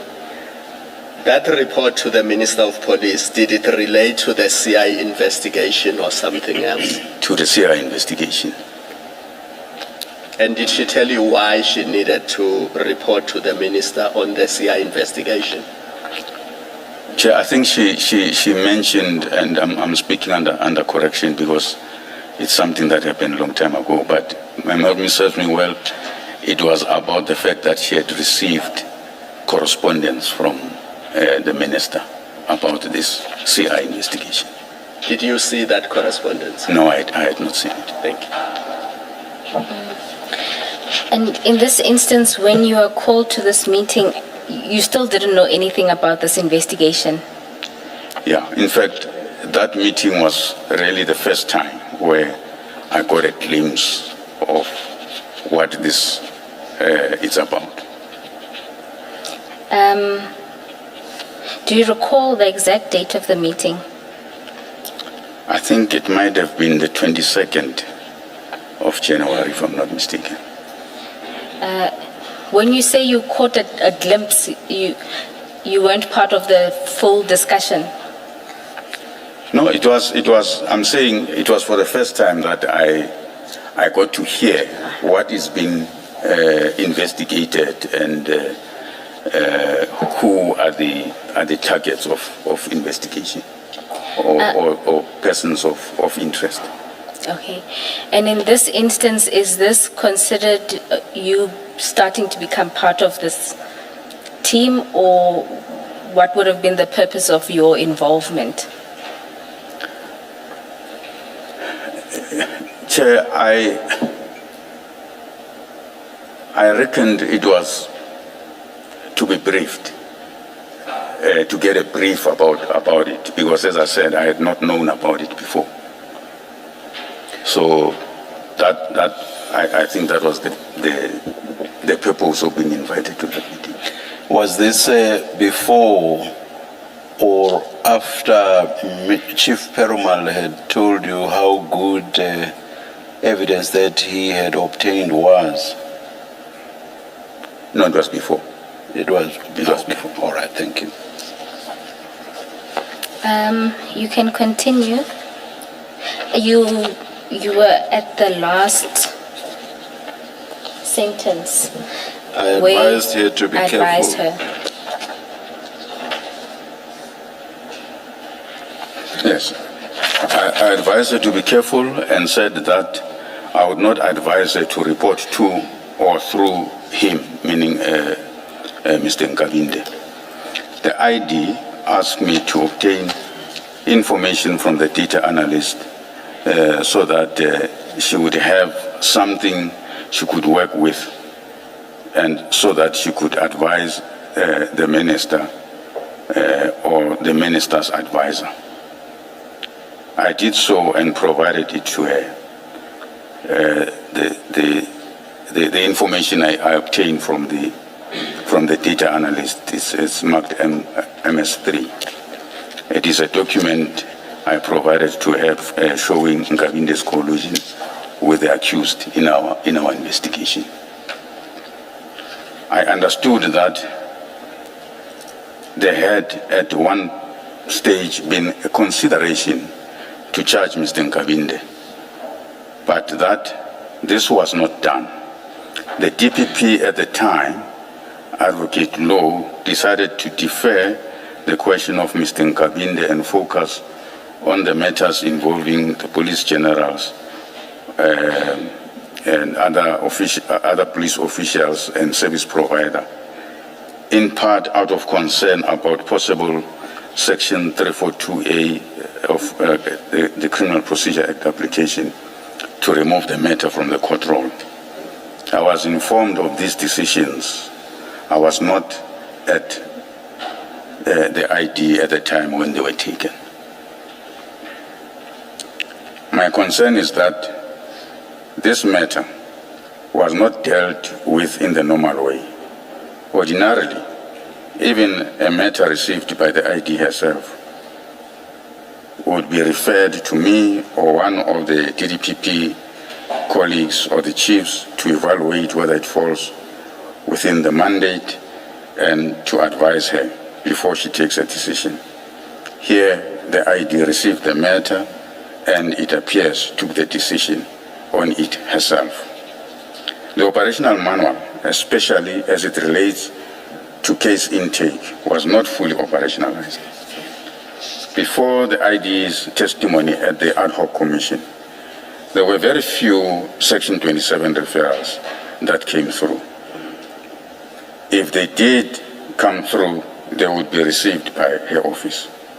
I specifically recall the speaker matter, where she called a meeting about the matter and instructed that it be considered and appointed a team to deal with it. Whereas with the CI matter, I only learned of them when they were already authorized. They were not discussed with me before they were authorized. I did not see Honorable Adams' Section 27 referral either. Even when Advocate Surunya asked me about it, I informed him that I did not see it. By way of context, on referrals generally, historically, most of our matters flowed from the Zondo Commission, Mpati Commission, and the Nugent Commission, in respect of which the former ID had already granted sweeping authorizations under the presidential proclamation establishing the ID. Attached is the presidential proclamation marked MS4. There was therefore no need for Section 27 referral. As per practice, most matters are referred to the DDPPs, who then prepare a submission to the ID for authorization. Most matters in IDEC space were authorized as a result of the presidential proclamation. The table below illustrates this point. So the table shows that the security cluster and commission matters are 137 in number, which represent 88% of matters that are within IDEC. And the other IDEC mandate, those are the matters that would have come either from other law enforcement agencies or through Section 27 referral. They are 18 in number, representing only 12% of the matters that came to IDEC. Mr. Sisi. A matter, sorry, Ms. Paul. We now know that IDEC received a Medicare 24 referral. Where does it fall in your table? It will fall under the IDEC matters, IDEC mandate matters. Mr. Sisoko, you say that very few Section 27 referrals from previous witnesses. What we heard was that there was only one other referral prior to this. Is that your recollection? And that would have been the speaker matter. And that the one that comes under Medicare would have been the third. No, as I said, I'm working from our register. This statistical information comes from the register. As I said, that these IDEC mandate matters, which are 18, would be matters that either come from law enforcement, which they refer to us, or they come as a result of Section 27 referral. The ones that are Section 27 referral that I can think of right away is like your speaker matter, your Project Golden, and which one am I missing now? Yes, the Medicare one. Does the register delineate with that number of 18 which ones were Section 27 referrals and which ones emanated from other law enforcement agencies? No, the register will show that these matters are the matters that came after those presidential proclamation matters, which are mainly from the Zondo Commission, the Mpati and Nugent Commission. So in essence, the 18 is just matters that came after Yes. the commission matters? Yes. So they wouldn't have been authorized in terms of that proclamation. They would have been authorized in terms of your protocol, well, Yes. except for Project Golden and Yes. the speaker matter. Yes, and of course the CI matters. Excuse me? And the CI Oh, matter. CI, yes, of course. All right, thank you. You can proceed with paragraph 44. After the ID gave public testimony at the ad hoc committee, the volume of complaints increased.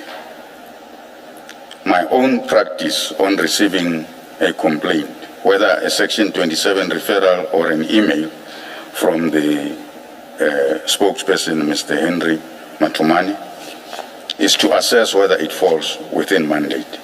If it plainly does not, I respond or refer it out if the position is unclear. If the position is unclear, I meet the complainant to establish whether it falls within the mandate.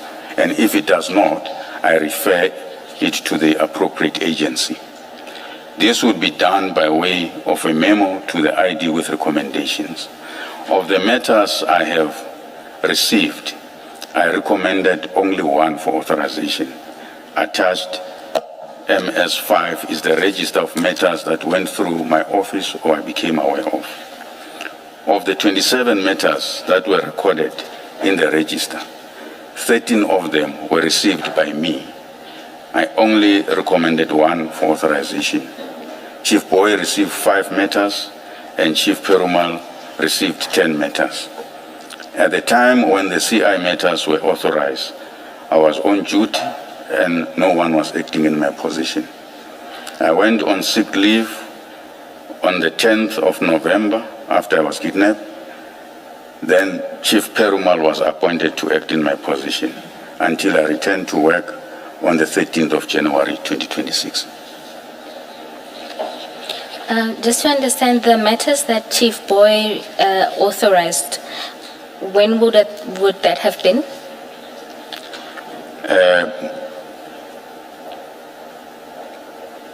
My apologies, Some of them would have been when, I think most of them is when I was on leave. If my memory serves me well. I think the register will be able to indicate, because it indicates when they were received. The MS5 would show when they were received either by me or Chief Perumal or Chief Bowie, and what was done with those matters.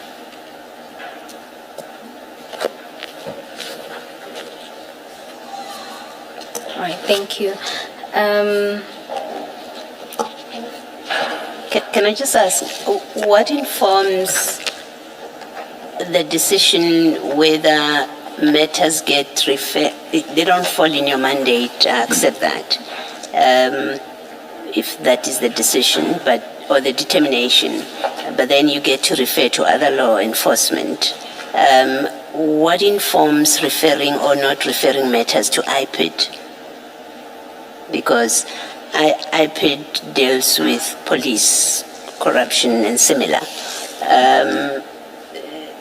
Is there a principal position that matters never go to IPID? And I ask because in the evidence so far about the crime intelligence matters, there are matters where it looks like on the face of it, until final determination, that this could have been referred to IPID, because from what one understands of IPID's mandate, that particular issue may well have fallen within their mandate. Is there a principled position within IDEC not to refer matters to IPID? Chair and Commissioners, the decision is based on the assessment. As we discussed before, that when it has to engage the IDEC mandate, it must meet the threshold of complex corruption or commercial and so forth, high profile. So even if it may involve members of the police, but if it meets that threshold, then it engages the IDEC mandate. However, if it does not, that's where then you have to refer the matter to those law enforcement agencies. As you'd see from the register, how I dealt with most of these matters. Some of these complaints, people complain that decisions were taken in the NPA, they were not happy with it. And when I assessed that, I realized that it does not engage our mandate. In fact, they need to do representation or things like that. Or some of the matters, people will say they went to IPID, they're not happy with IPID. You know, I would refer them to the management of IPID, that they be assisted there, or DPCI for that matter. I would refer them to the head of DPCI, exactly to avoid a situation where we take on the matter that are already in the space of other law enforcement agencies. Let me ask more directly. A case that has been presented before us. You have the General Lushaba loss of laptop story, and the IDEC gets involved in that matter, and it seems that IDEC is investigating and ultimately got him into court, is investigating what happened subsequent to the loss of the laptop, how that was handled. Someone supposed to have lied, a police officer at a police station, according to the evidence that we've had. On the face of it, it would seem to me that it may well have been a typical IPID matter to investigate, and yet it is a matter that IDEC fully investigates and prosecute. Can you explain how? Can you answer my question with reference to that kind of question, to those kind of facts, that you have a case that looks like an IPID case and yet IDEC investigated it? What makes it fall within the mandate? True, Chair, on the face of it, it looks like an IPID mandate matter.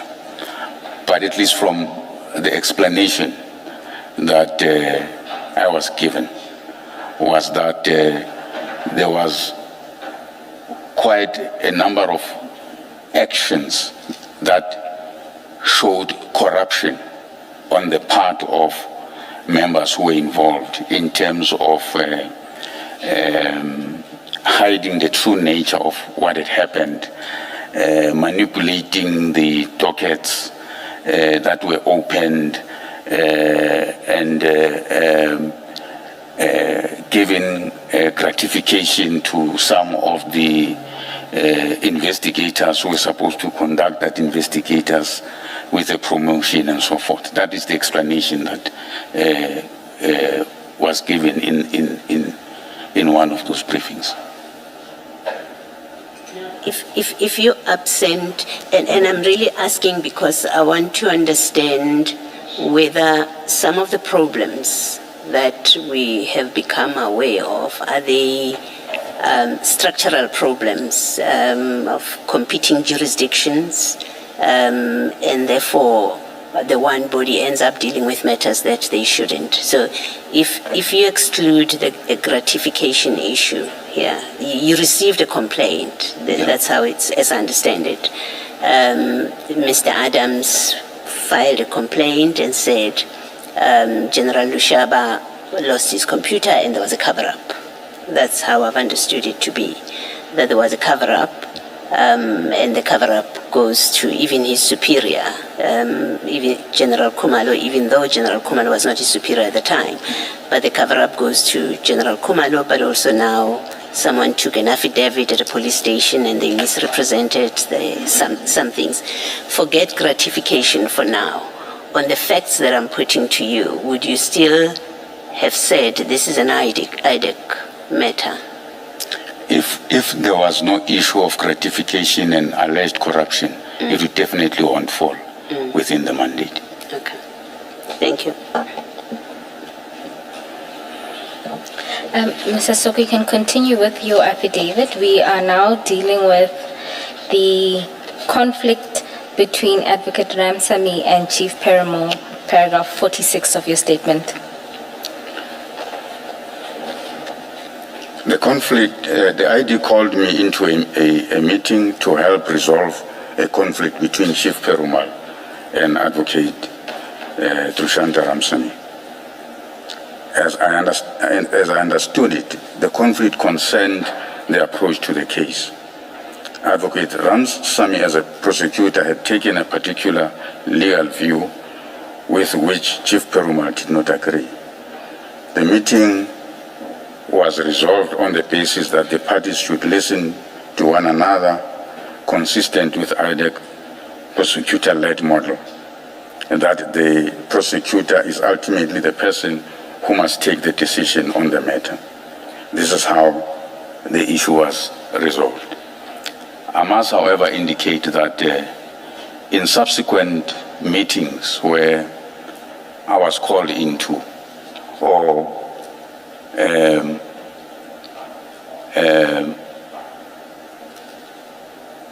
brought to my attention, it appeared that these conflicts continued, and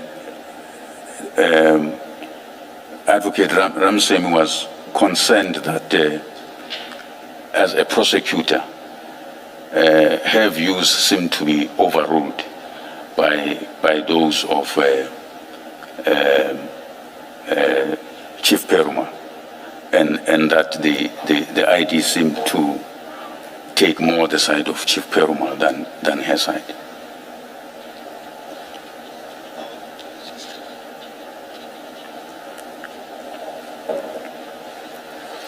Do you recall how many other meetings related to conflicts between the two took place? I honestly cannot recall. They were varied. Sometimes Chief Perumal would come to me. Sometimes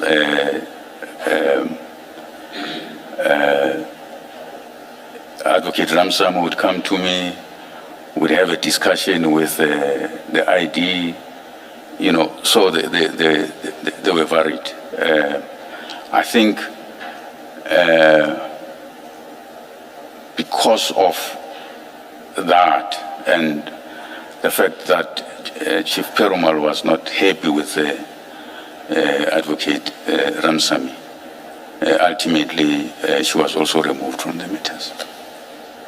Did you not supervise Chief Perumal's work? I mean, if there was conflict between him and the lead prosecutor in the matter, because he reported to you, was that not an opportunity to then look at what he has done and supervise him and provide guidance?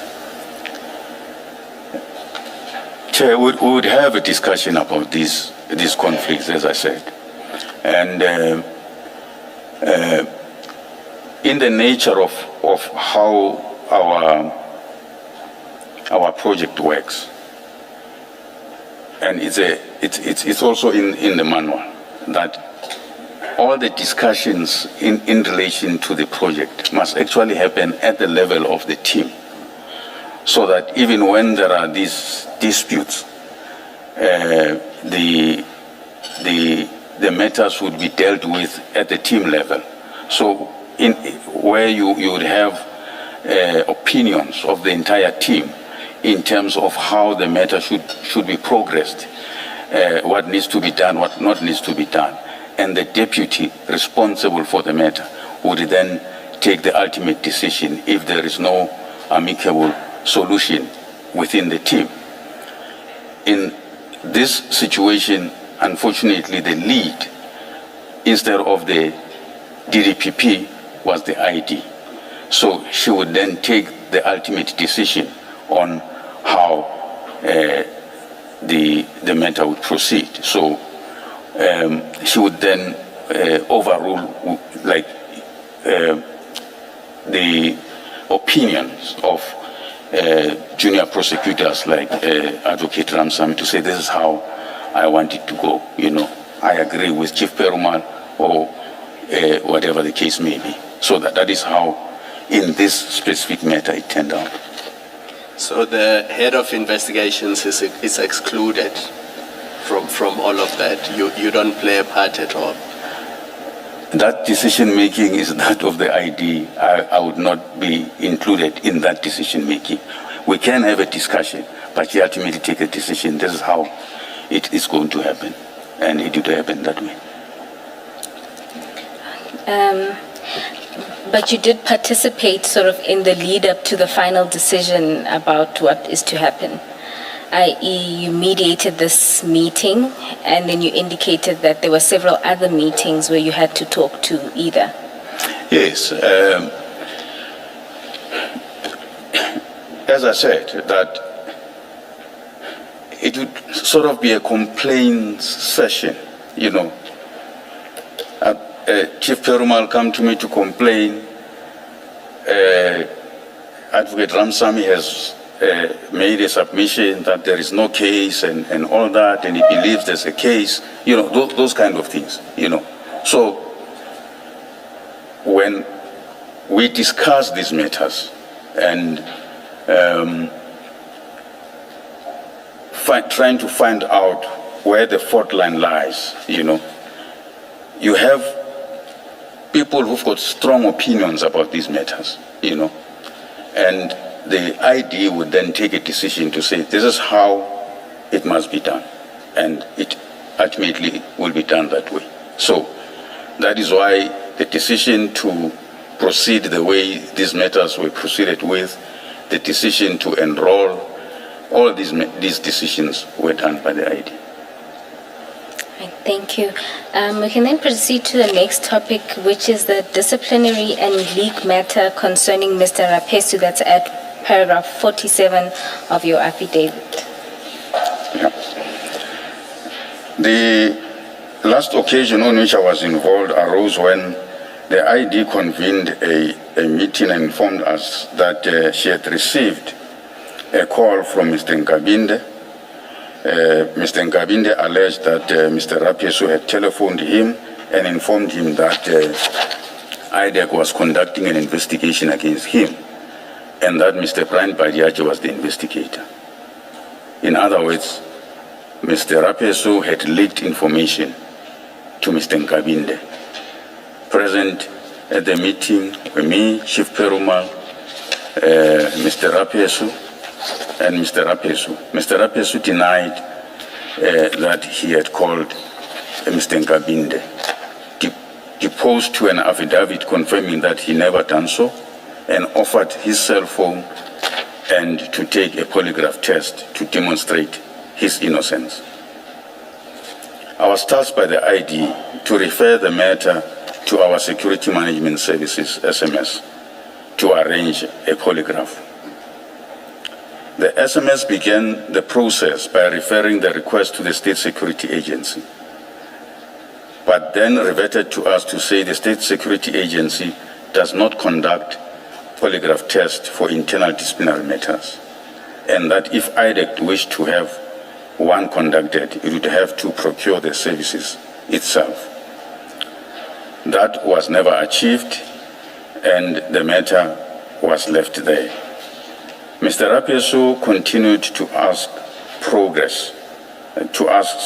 about progress, and I gave him what I knew through his supervisor. I was later told that he had lodged the grievance about the issue. I subsequently learned that the grievance had been dismissed on the grounds of a time lapse. At the time I was asked to facilitate the polygraph, I received a report from one of our investigators, Mr. Ndombalo, who had been tasked to investigate the alleged leak. The report recorded that Mr. Nkabinde was refusing to provide a sworn statement about the alleged leak. The ID wrote a letter to Mr. Nkabinde calling on him to provide a statement, and if he's not willing, indicate so in writing. Attached is a letter from the ID marked MS6. Mr. Nkabinde responded to the ID letter with the email dated 27 March 2025. The email is attached as MS7. The ID further wrote to the advisor to the minister, Advocate Pikoli, raising frustration about Mr. Nkabinde's failure to provide a statement.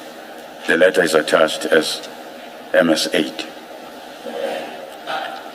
Mr. Mbalo expressed that Mr. Rapesu would have leaked the information. Alternatively, that Mr. Binang would have done so, allegedly because he learned that I revealed information to Mr. Binang. Attached is the report by Mr. Mbalo marked MS9. On my reading of the report, I was convinced that it insinuated that I'm also a suspect for leaking the information. So when communicating with SMS, I advised them that I was also volunteering to be subjected to polygraph test based on paragraph 4.2 of the findings of the report. Attached is the email dated 25 June 2025 to SMS marked MS10 communicating same. The obvious difficulty with that report is that the allegation was that ID herself received the call from Mr. Nkabinde. There's no indication in the report that a statement was obtained from the ID about the allegations. And to obtain the records of the alleged call to her, nor were the records of Mr. Rapesu, Mr. Binang, or me obtained. I recently learned a further step that I regard as irregular. While I was on sick leave in January 2026, an investigation was authorized within IDEC in terms of Section 2813 of the NPA Act against Mr. Rapesu for leaking information. The authorization was for the contravention of Section 41(6) of the NPA Act. The application memo indicates that it is from Chief Perumal, even though his signature is not in the memo, and it is authorized by the ID. Attached marked MS11 is the application for authorization. This offense is definitely not within the IDEC mandate and should not have been authorized in IDEC. I regard this as odd for 4 reasons. First, Section 41.6, investigation of this kind is not an IDEC mandate. Second, the ID herself received the initial complaint from Mr. Nkabinde.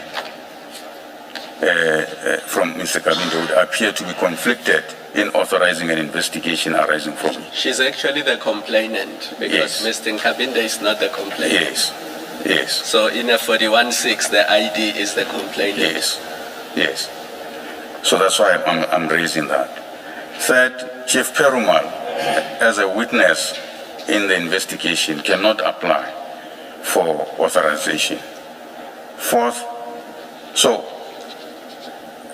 maybe to explain this, when the ID called that meeting, she indicated that when she received the call, she was with Chief Perumal and Chief Investigator Padiachi. So they had that call, or the conversation between her and Nkabinde, which makes them witnesses in this investigation. So that's why I'm saying that Chief Perumal, as a witness in that investigation, cannot apply for the authorization. Fourth, Had the ID put the call on speaker, or how would they have heard? yes, that's what she indicated. All right, thank you. Fourth, there is no indication that the former IPID officials who are alleged to have attended a meeting with me were approached for their statement. When I returned from leave, Chief Perumal briefed me on the referrals he had dealt with in my absence. So those referrals are those that will be on MS5 that he had dealt with. But he did not mention this one. As I was preparing my affidavit for the commission, I called the IO, Mr. Mbalo, to inquire about this matter. He confirmed that the investigation was authorized and that he was going to recommend that the investigation be closed as there is no evidence to implicate Mr. Rapesu in wrongdoing. I called for the file and established that there is a statement from Mr. Nkabinde dated 27 November 2025. Mr. Nkabinde, who had refused to provide a statement, now deposed to an affidavit which expanded the allegation to implicate me, asserting in substance that on learning of his appointment as Chief of Staff, I had convened a meeting and asked investigators to investigate him and to find anything they could against him. I deny that allegation. Mr. Nkabinde's statement is attached and marked MS-12. What I find odd is that the colleagues who are alleged to have been in a meeting with me are not approached for their statement to corroborate this allegation.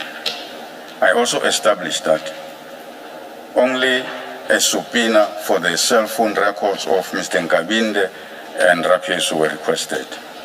They were analyzed by Digital Forensic South Africa, and their report confirmed that there is no record of the calls either from Mr. Rapesu's phone or Mr. Nkabinde's phone.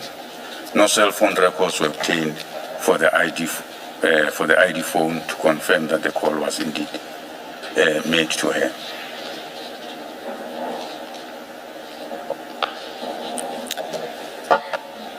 Thank you. I think we can then move on to the next section. Why I did not impose myself into these matters.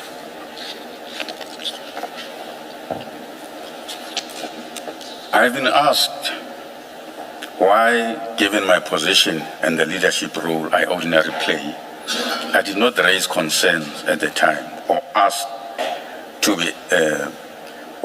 to be included in these matters. The answer lies partly in my own history. During my time at IPID, I was involved in serious conflicts. I stood my ground and I paid a heavy price for it.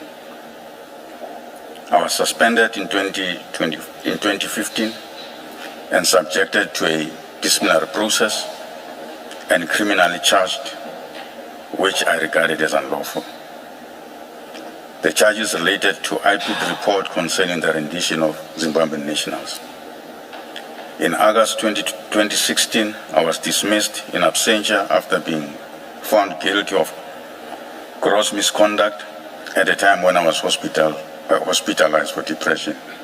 My request for a postponement had been refused, and I never gave evidence in my own defense. Following the Constitutional Court finding that the suspension of the then Executive Director, Mr. McBride, was unlawful, he was reinstated to his position. I also challenged my dismissal through the Bargaining Council and was reinstated. I was suspended again in March 2020 by an incoming acting head of IPID, and again had approached the Bargaining Council. I was then reinstated. I testified before the Zondo Commission about police corruption and about political interference that I believe lay behind my suspension. These experiences were costly to me, personally and financially, and to my family. I'm 61 years old, near the end of my career. When I found myself excluded from the CI matters, I made a deliberate decision not to force my way in. I took the view that if the ID did not involve me, it was not because she did not want me involved. No, it was because she did not want me involved, and I respected that.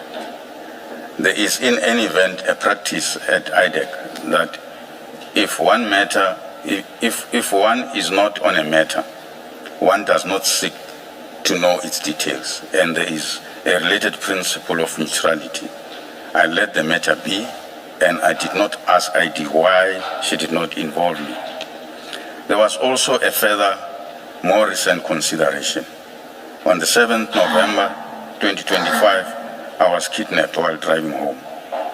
I was assaulted and robbed. My attackers took my state-issued laptop, cell phones, and abandoned me near Rabridge in the early hours of the 8th November. I reported the matter to the police and received medical treatment. While I cannot say with certainty if this event is related to my work, however, there were two distinct occurrences during the robbery that makes me suspicious. First, the kidnappers demanded a firearm. When I told them I did not have one, they assaulted me so much as if they knew I should have one. Second, when they took all the gadgets, laptop, cell phone, tablets, Samsung watch, they asked for PIN numbers and passwords of all these gadgets. However, on the work laptop, they specifically demanded that I write the password on one of the kidnappers' phone, and they took the laptop to a house. They only did this with the laptop. This occurred against a backdrop of public allegations against IDEC and its leadership, and of threats directed at the unit following the CI arrest. That experience had affected how I approach my work and my own safety. In the circumstances, rather than insert myself into these matters from which I had been excluded, I confined myself to assisting on discrete issues on which I was asked to assist, and to advising those members of the team who approached me for guidance. I otherwise left the ID as the head of the unit and my supervisor to deal with these matters as she saw fit. I wish to make one matter clear. I do not say that there was no case to be investigated against CI officials. My concern is not with whether there was a case, but with the manner in which these matters were handled, and in particular with the departure from the established intake and investigation process.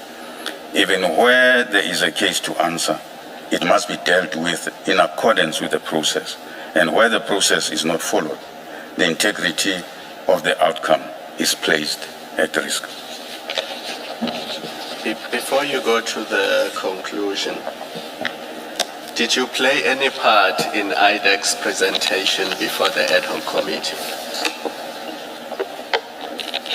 No, I did not, Commissioner. Because when the former ID went there, she was not going there in an individual capacity. She was going there representing IDEC. So you are head of operations at IDEC. Did you not assist at all with the presentation? Not at all. Not at all. And then after the 6 July 2025 conference, media conference by General Mkhwanazi, serious allegations were made against IDEC. I'm sure you are aware of that. That's correct. Did you not, as head of operations, look within to see if there's nothing wrong that IDEC did, so that you can assist the ID if she needs to account to the nation or to Parliament?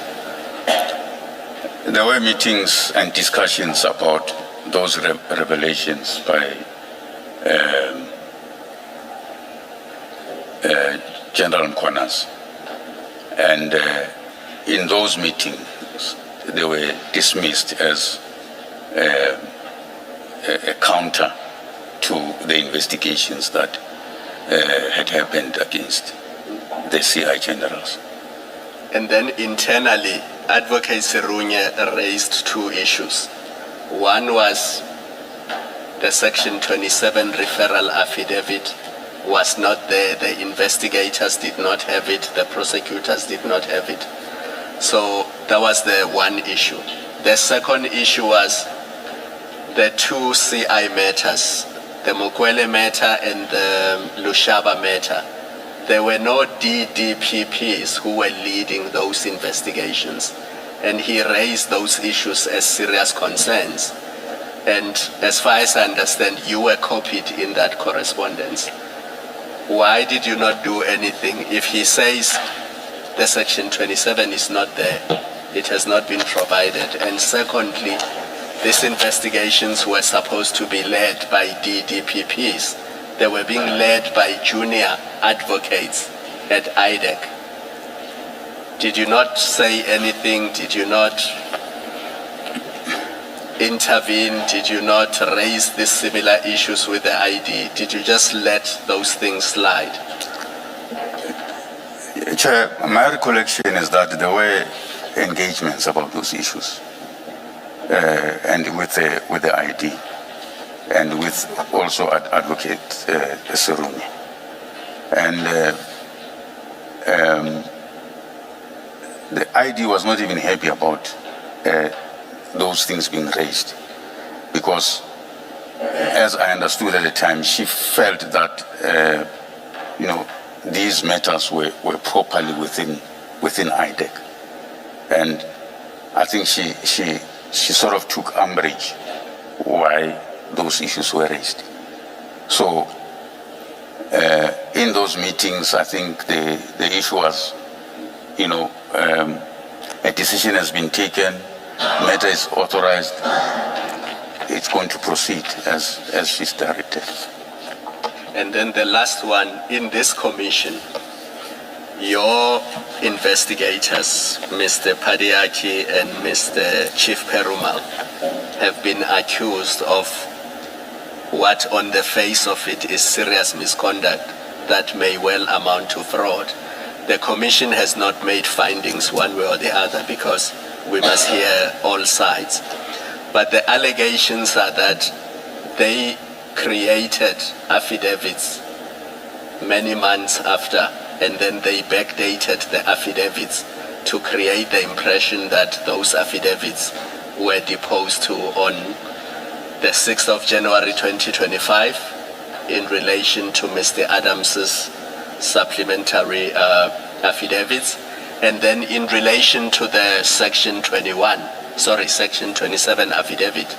The allegation is that the affidavit that has been provided to the commission and the one that we as commissioners have been looking at was only created after October 2025, and it could not have existed in November 2024 when Mr. Adams made the referral to IDEC. Now you as head of operations and head of investigations, when you hear allegations like those, did you make inquiries internally to find out what the position is?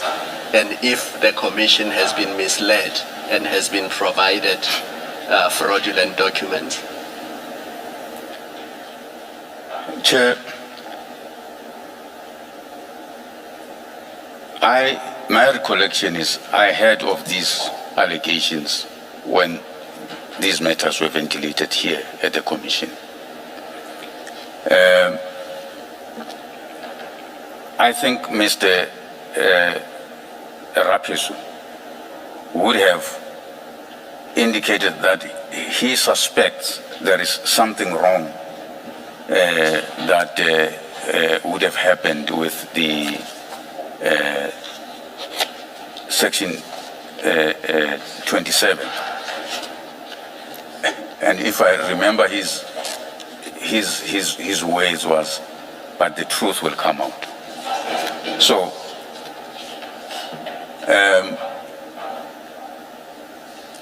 I remember speaking with Chief Perumal, if he knows anything about this, and then he says, no, there's nothing like that. Everything, it's on board. And I took his word for it. Lastly, and it's a question Chair asked, because you are the head of investigations, is it common, is it usual within IDEC that an investigator can start an investigation and conclude the investigation without having seen the Section 27 referral? Because Mr. Padiaki told us that that's what happened in this case. He never saw the Section 27 referral. Chair, in terms of our processes, and the manual also speaks to that, when a matter is authorized and the project manager convenes a project meeting with all stakeholders, including the DDPP, all information relating to that matter is shared and discussed within the team. It is an anomaly for those documents not to be shared within the team. It is clear that on this matter, there was exception to the rules. Should it also have formed part of the application for a warrant of arrest, the Section 27 affidavit? So when IDEC applies for a warrant, should the Section 27 have been attached to the affidavit that was placed before the court? How does it work in practice? In practice, the investigating officer will draft an affidavit, basically outlining the investigation conducted and the offences that are alleged to have been committed. Sorry to interrupt you. Because the starting point is the Section 27 referral, does he attach it to the affidavit? No, in practice it's not. He doesn't do that.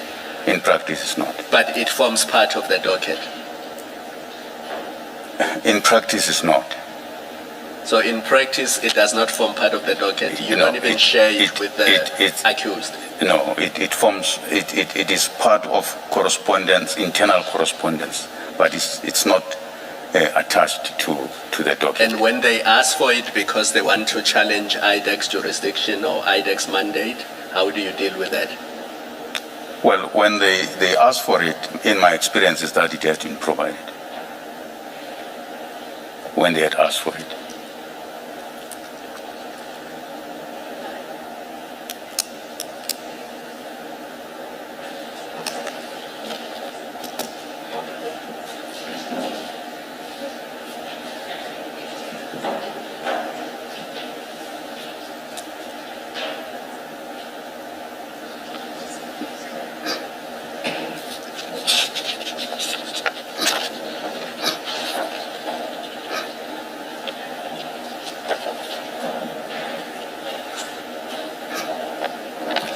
So, Mr. Sisoko, when a docket is opened or when an inquiry is opened, doesn't the Section 27 become the A1 statement? And then it can be supplemented if there's anything further to add to the affidavit. How does it work at the start of the investigation? Assume that the investigation has been authorized, either in terms of 28.1 or 28.13, and then a docket or an inquiry is opened. Shouldn't the Section 27 affidavit be the A1 statement? In practice, Chair and Commissioners, the Section 27 referral is treated differently. When an investigation starts, when it's authorized, then the complainant is approached for an A1 statement, and a full comprehensive A1 statement which would address all the elements of the offense is then obtained. And that is what is used as the A1, not the Section 27. Where does one find that? Is that in the manual or is it your interpretation? It's the practice. But where does one find that? Where is it recorded that that's the practice? I'm not sure if we record it like that in the manual. I must be honest. I'm not sure if we do that. I think the manual states the processes that must be followed, but it does not specifically say what happens in relation to Section 27 or in A1 statement, because it's more of an investigative operational issue that investigators do. And the reason we are asking this is because Mr. Peter Serunia, and Ms. Ramsamy, they have testified in this commission that, and I hope I'm not confusing their evidence and the transcript will bear that out, but they said the Section 27 affidavit becomes the A1 statement, and then any further statement obtained from a witness supplements the Section 27. So the Section 27 is not an internal document. It is the genesis of the investigation. It is the affidavit that must set out what offense is being reported and what offense must be investigated, so that what the investigator looks at and what guides the investigating officer is in fact that affidavit.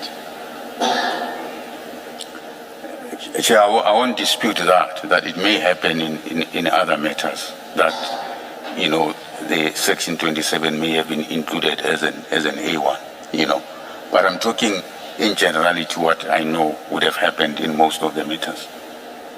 But because IDEC has not had that many Section 27s, you said so yourself, most of your matters are from the commissions, and there was that general authorization from the former ID.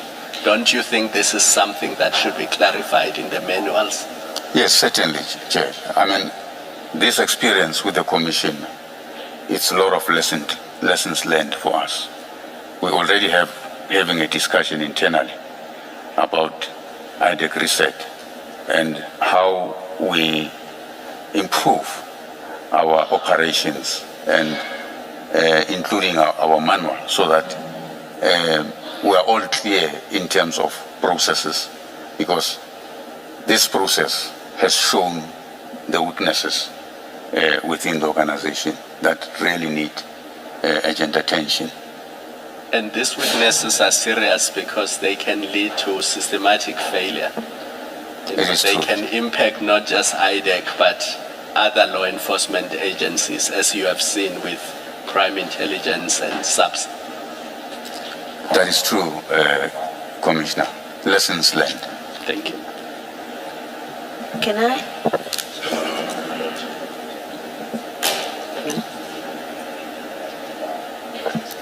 Can I just check? You say in paragraph 59 that there is a practice in IDEC that if you are not involved in a matter, you don't seek to know its details, and this relates to the principle of being neutral.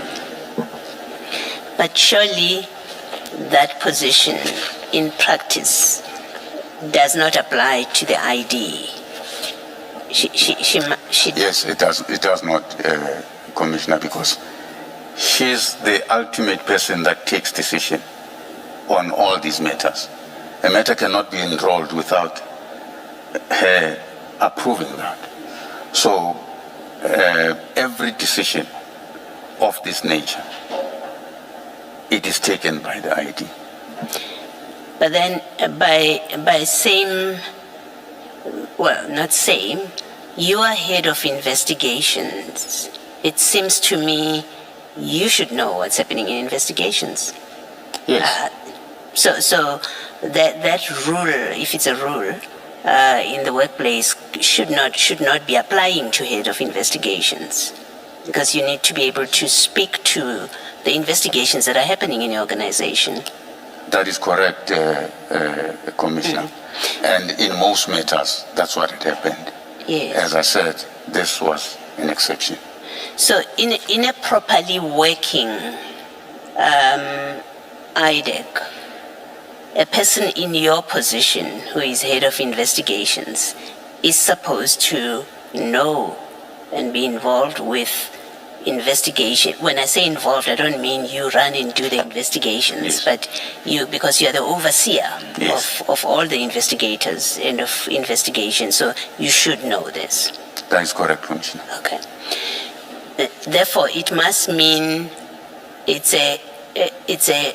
I'm trying to determine whether it's this a person problem that you ended up in this position where you don't know about investigations that are happening because they're being directed by the ID, and who chooses Mr. Perumal, Mr. Parachi, and others.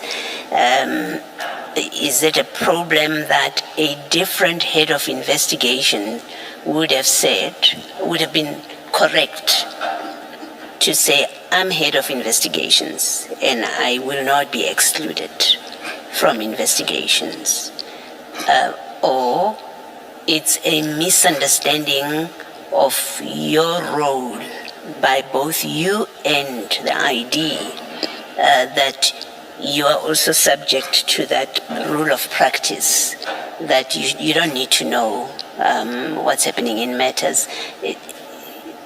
I think, put simply, is this a structural problem? Is it we happen to have the wrong people in the positions. We had the wrong ID in the form of Ms. Johnson, who did things the way that she did and excluded you, or we had or we had a wrong head of investigations who didn't assert his role and position when he gets excluded.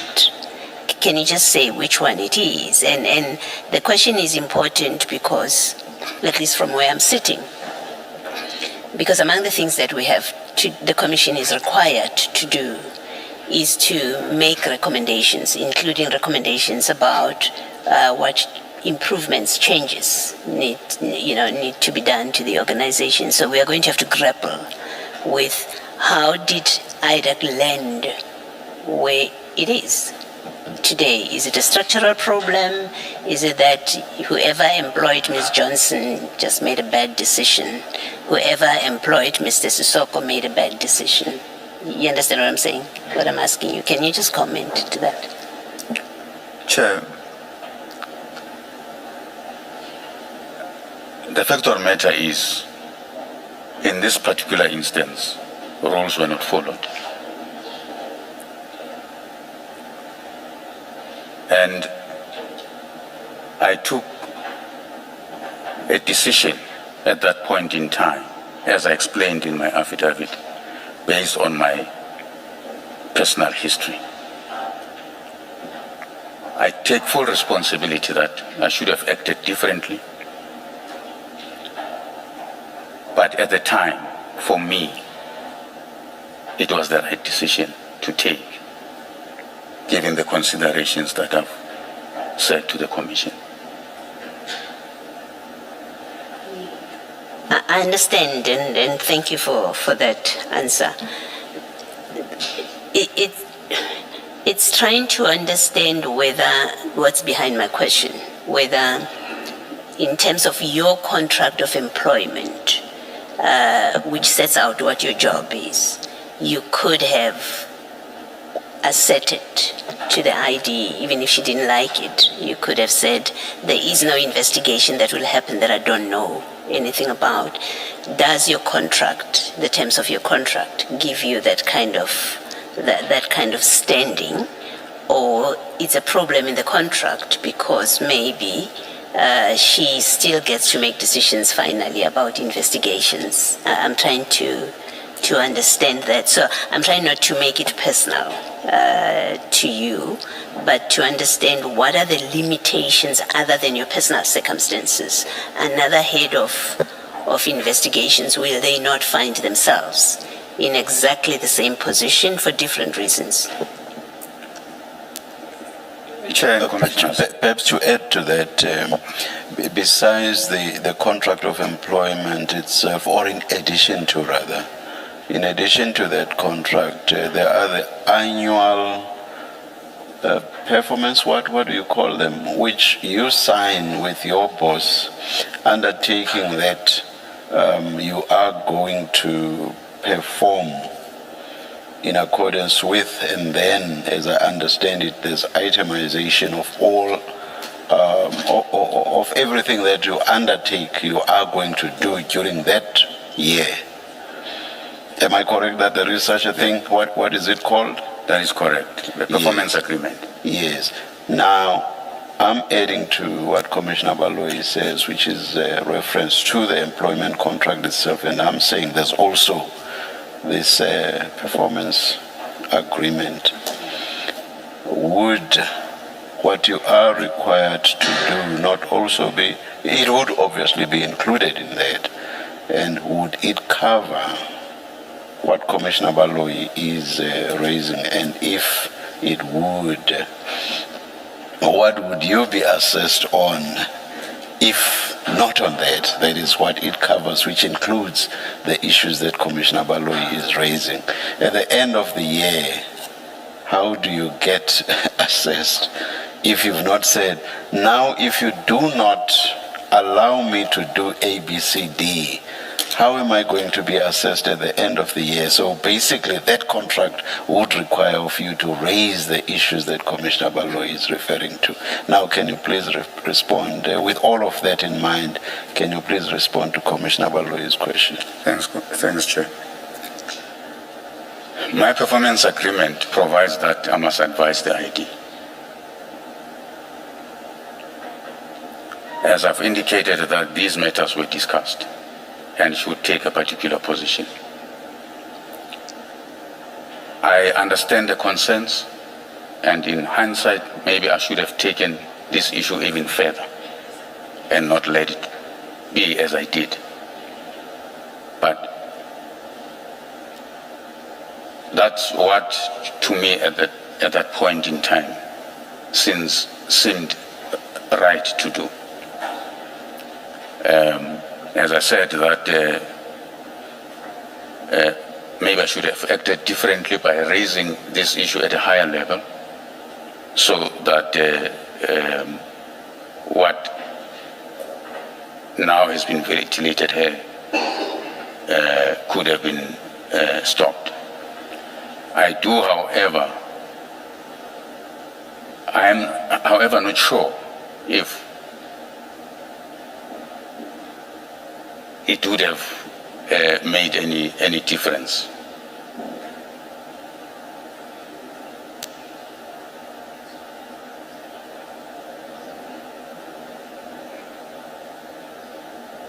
Sorry, you may carry on. No, I was saying that I'm not sure, however, if it would have made any difference.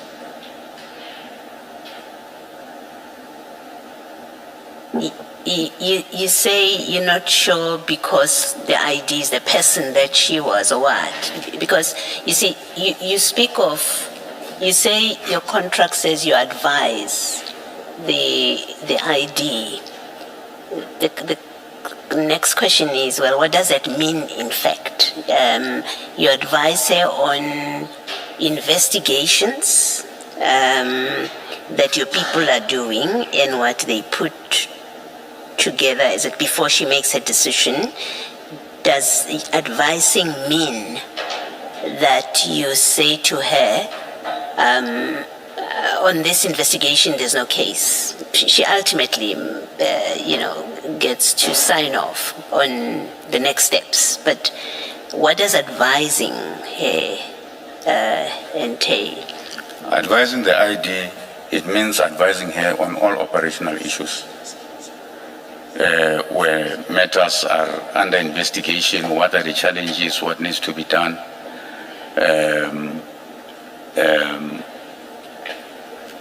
Most of the time, what happens in practice is that decisions like enrollment and so forth would happen when there has been a meeting of all stakeholders to discuss that matter, and when there is a consensus that the matter must be enrolled. But my advisory role is where there are issues of that affect the project, so that we can discuss how we overcome those issues. In relation, for instance, to these specific issues that are raised here at the Commission, there would have been discussions about it to say there are issues that have been raised. There is concerns about these things, and she would give that direction to say, no, I'm satisfied about these things. This matter will go on. If there has to be a takedown, the takedown must go on. You see, from the evidence, say, let's take the Mukwele matter, that it has appearances. Even we haven't made any final decisions, but concessions made by the witnesses. There seems from those concessions to be an acceptance that there were shortcomings in the investigations. As at least one area, there were shortcomings in the investigations. The question that it prompts for me is, where was the head of investigations when there were these bad shortcomings, these serious shortcomings, and the matter gets J50 issued, people get arrested and they go to court? Where was the head of investigations when this happened, where a poorly investigated case lends at people getting arrested and people getting to court? Even before that, it lends at a decision to prosecute. Now, from your answer, it's still not clear to me that things got that bad because the head of investigation was missing in action for reasons that you give. Or look at the perimeters of my powers, my position. I can't do more than forget that I didn't tell the ID maybe, but if you look at my contract, I can't do more than just saying, ID, this investigation is poor, the matter is not ready to go to court. In the end, she makes the decision, because if that is the case, it may well be that recommendations or thought must be given to how do you give the head of investigations more power, or ensure that in their contract they get to make determinations about investigations, and they are the ones that sign off to the ID to say, yes, I'm happy with the investigation, and until there is that sign off, the ID may not approve, may not give a decision, or may not sign off. I'm trying to get you, to assist us in answering that kind of question. And I must say that in your answer, the way you've answered it, I haven't gotten the kind of assistance that I'm looking for, or the answer to my question. I understand, Commissioner. The reality of the matter is that this investigation was directed from the ID's office, not from my office. All decisions relating to it were directed from that office, including the takedown. I learned of it after the fact, when in normal circumstances, when you conduct a takedown, we sit in a meeting, discuss how that takedown will look like, whether there's a warrant of arrest to be applied for, or HA 175, all those issues. That was not the case in this specific matter. So it was an unusual situation, and I think that's the best way I can answer you, Commissioner.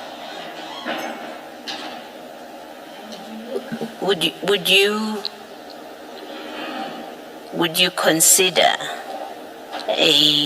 as an appropriate suggestion that I put to you that the system, the structure has to be such that the ID should not be immersed in the investigations, should not be directing investigations, because ultimately her people must satisfy her when she make him her. When they make the decision now, as they're empowered to do, starting with the 2813, right? 2813. The ID should be sitting as a neutral party, so to speak, where others come and persuade her, we need a 2013, and then she can interrogate what they're doing at that point. And then they go and do their work. Now she must authorize an investigation. She should not have been involved in the process of directing, go find this, go find that, because ultimately when they come to her for the to her in this case, because it was a her, for a 28-1, she must look at it with a fresh eye, with an unbiased eye, if you like. The same for all the various stages that she must authorize. Would you consider it an appropriate suggestion that the ID should in fact be insulated from all of that, so that by the time she's required to exercise the statutory powers of being the ultimate decision maker on the different steps, she looks at things with a new eye and an unaffected eye? Commissioner, I agree totally. In fact, most of our matters, that's how they have been conducted. She would come at the very tail end. And as I said, that when those meetings happen to discuss where now the team says the matter, the investigation is complete, now we're ready to enroll. And that's how in most matters it would have happened, except for this one. Maybe the exception suggests that it should be an entrenched position in respect of which no ID has an option to deviate, and there's no exceptional matters, because all matters that come to ID to IDEC must meet the criteria, so they cannot be exceptional and sensitive matters that only the ID should look at. That is correct, Commissioner, and that's what motivated me to create the case intake criteria. Okay. Part of the concern you have raised, or an explanation that you have given for not escalating things to the NDPP, you shrugged your shoulders, and we've had evidence as well that where matters have been escalated to the then NDPP,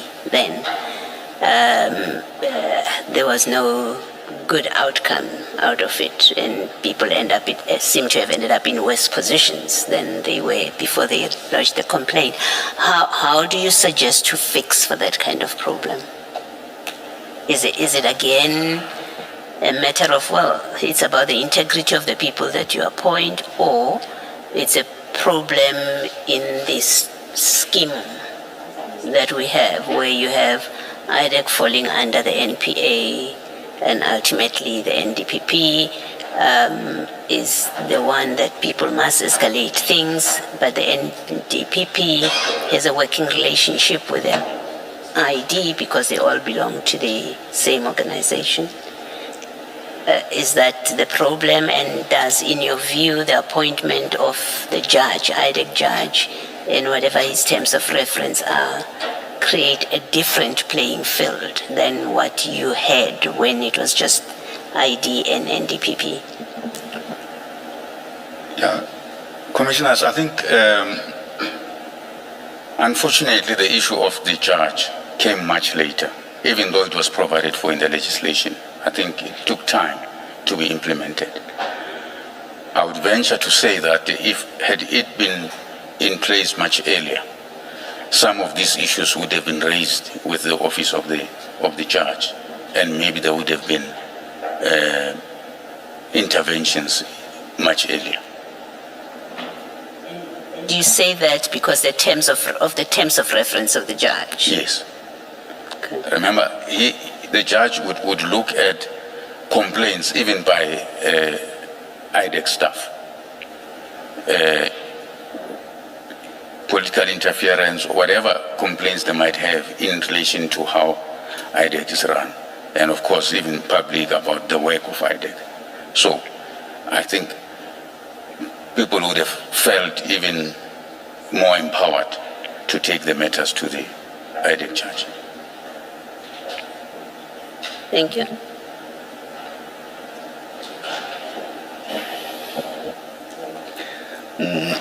We are left with only, subject of course to whether other issues you wish to raise, Ms. Bowe. We are basically left with one page. Chair, perhaps can the witness read into the record the remainder of his statement? Yes. And that way what can remain, if any, after the Sorry, Chair. The look that you gave, I wasn't sure. No, please don't. I don't want to mention the council's name, but don't play that on me. No, man. He always tries. He always tries to read my face and make conclusions. No, I withdraw the remark, Chair. That perhaps what will remain will be a couple of clarity-seeking questions and some probative questions on some of the aspects of other witnesses' evidence. Thank you, Ms. Bowe. Can you please conclude reading your statement then? Thanks, Chair. Yes. I consider it important that the Commission should not conclude that IDEC is, as an institution, compromised. IDEC has sound structures, capable and committed people, and good processes. There is a lot of work that has been done by IDEC colleagues, at IDEC, which shows how committed they are to the fight against corruption. You left out good. There is a lot of good work. There's a lot of good work that has been done by colleagues at IDEC, which shows how committed they are to the fight against corruption. I would like to refer the Commission to the infographic marked Annexure MS-13, which gives a summary of matters dealt with by IDEC as they relate to state capture. My evidence concerns the manner in which a particular set of matters was handled, which in my view was an outlier and not the institution as a whole. For the reasons set out above, I recommend that the intake and selection process contained in the operational manual and case selection criteria be fully operationalized, including a single designated intake point and case intake committee. That process was designed precisely to guard against difficulties that have arisen, to ensure that case selection is objective, auditable, and defensible, and to insulate the ID from allegations of targeting or selecting cases without proper basis. Had this been operationalized, many of the concerns I have described would have been avoided. I make this statement in order to place my account of these matters and of IDEC processes before the Commission. Mr. Soko, there in paragraph 66, you talk about operationalizing the manual. Don't you need more than just operationalizing it? Because that's quite a soft position to take, and it's still subject to human conduct. You can get another ID who simply ignores it. Isn't the solution that it becomes part of the set of documents which are policies and protocols, and if you don't comply, there will be consequences? Because as matters stand, I understood from an earlier discussion that there doesn't seem to be any repercussions for non-compliance with the manual. But if you do have repercussions, be it disciplinary action, it doesn't necessarily have to be criminal prosecution. But if you treat it as part of your policy documents or protocols, whatever name you give it, and it's clear that if you don't comply, isn't that the position you should be advocating for? I would agree, Commissioner, that Yes. I think the manual as it stands is not strong enough in that area in terms of consequences. And I think already, as I said, that there are discussions about it, that there must be an improvement to it so that everyone complies with its provisions without exception. And there's consequence. And there's consequences. If you don't comply. Yes. Okay, all right. And then lastly from me, in paragraph 65, you say, my evidence, at the end, you say, my evidence concerns the manner in which a particular set of matters was handled, which in my view was an outlier and not the institution as a whole. I must confess that I'm outside IDEC, but the bit that we have had from other witnesses, I would be very cautious, and I think I would suggest you are too, being inside as head of investigations, about how far this, which you call an outlier, goes. We have become aware of crime intelligence matters because General Mkwanazi held a media conference. It resulted in a commission of inquiry. The question that I would ask is, well, how far does this go? What else are you not aware of? For example, you haven't spoken to what Mr. Rapesu testified to, that there's an investigation about a 50 million rand that was supposed to be taken by General Lushaba, and he says when he called you about it, you didn't know anything about it. So you do have an idea of what's happening, but maybe in fact the reset that IDEC is doing should include a real deep inquiry into how far does this go? What else was being investigated? Because that's a question that I asked myself as a commissioner, that we've had evidence here, but what else was being investigated off the books that you will not find on record of crime intelligence? What else was the ID involved with?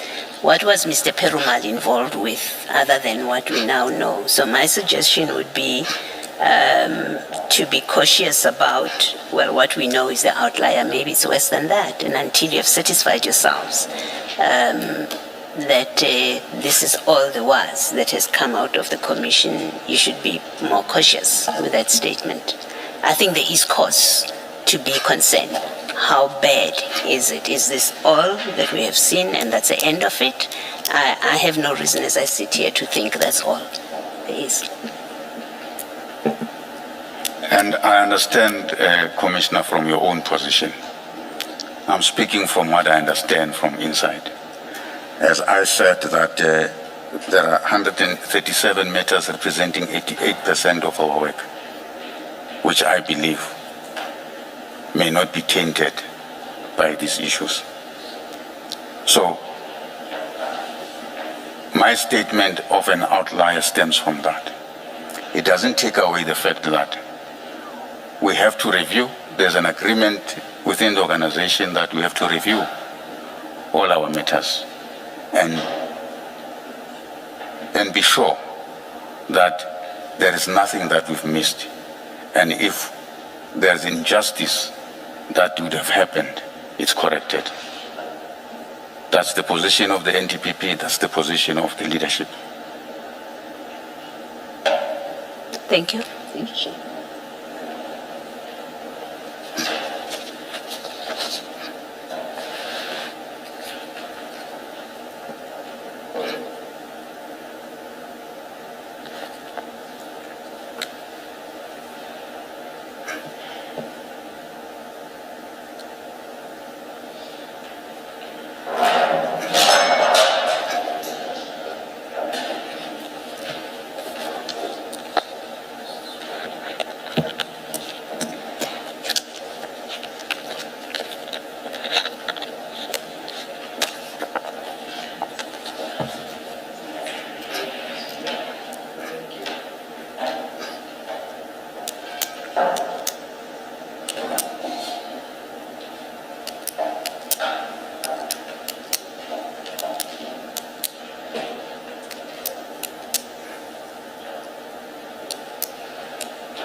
Mr.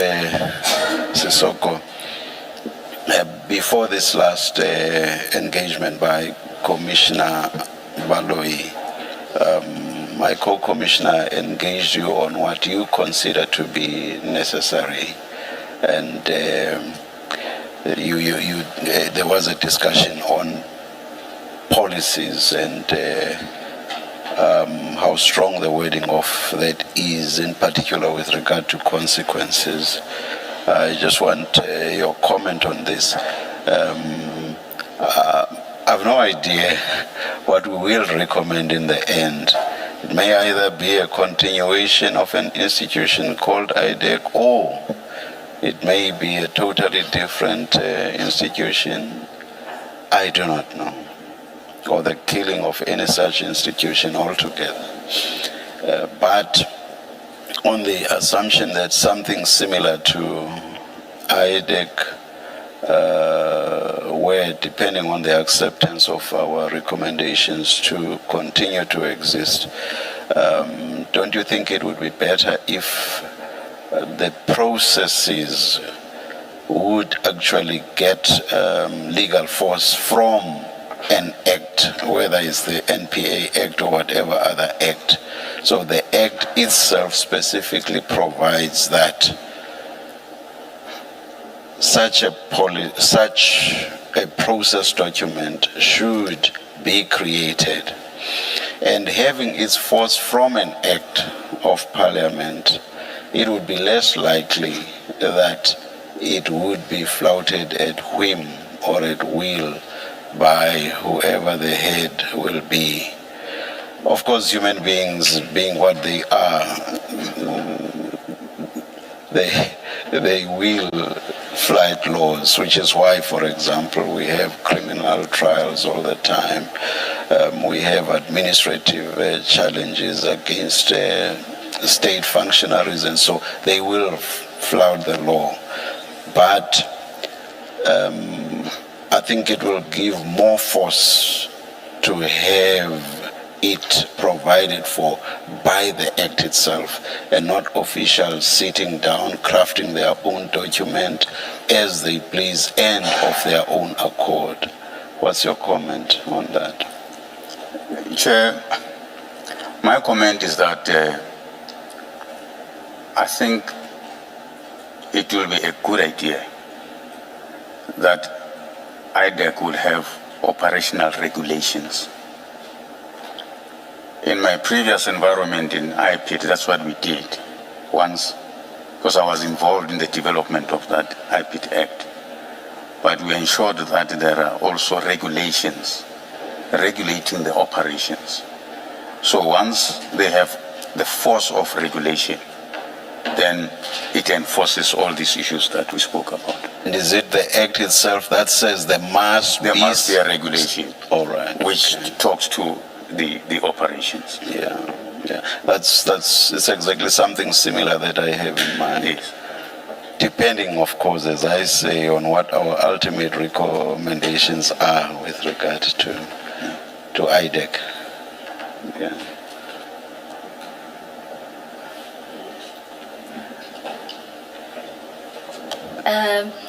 Chair, I assume we agreed that The lunch that we adjournment. take the lunch adjournment. All right. And let's adjourn and come back at 2:15. Let's adjourn.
2025, she quite clearly, and in fairness to her, whatever else she does that is wrong, in fairness to her, she hasn't excluded you at this point. You and as you are going to be discussing the presentation, you participate in that meeting. You describe that, you say to Ms. Bowe that everybody gets to participate. We get to express our views.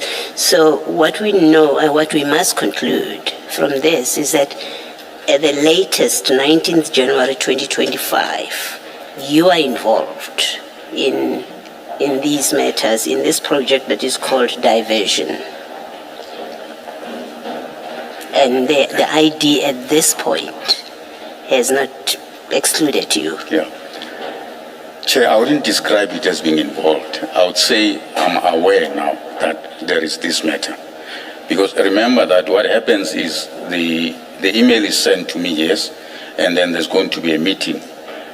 My expectation is that that's when I'm going to get more details about this matter and as to what are the issues in relation to this matter. Yeah, I suppose you and everybody else that didn't know anything that was in this presentation would find out at this meeting, at this presentation, what this is about, which you do. You do, and we will get there.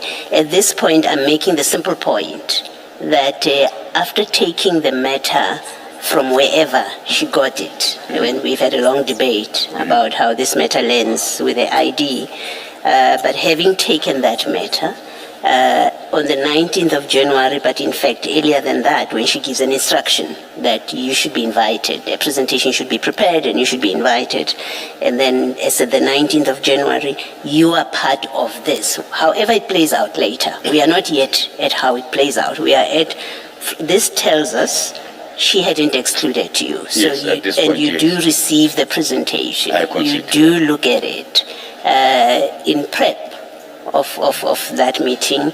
You look at it. If you didn't, it's a choice that you made, but it's given to you to look at. So you do get to become familiar with what's supposed to be discussed come the 22nd of January. Yes, I concede. That's correct. Yes. Yes, thank you. Do you have it? Okay. Then before we get into the presentation, I just want to note one thing. In that affidavit from Ms. Ramsamy, she notes that on the 16th,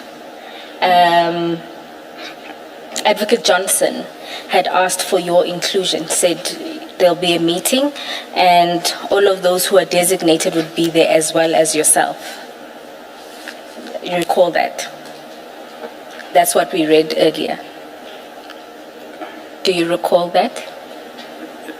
No, I don't recall that. I'm not sure. Are you saying that I was part of that conversation with? No, I'm not saying you're part of the conversation. I'm saying that, do you recall when we read that paragraph, that what Ms. Ramsamy was explaining was that on the 16th, Yes.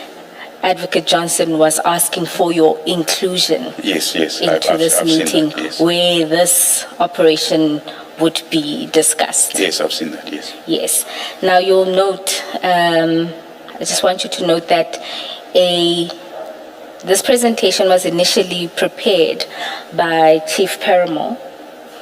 And when Chief Paramore sends that presentation, he's the one actually who excludes you. And it's Advocate Ramsamy who then sends it to the team, including yourself and Ms. Johnson. It's one of your investigators. Okay. Now, and I just want us just to note that for now.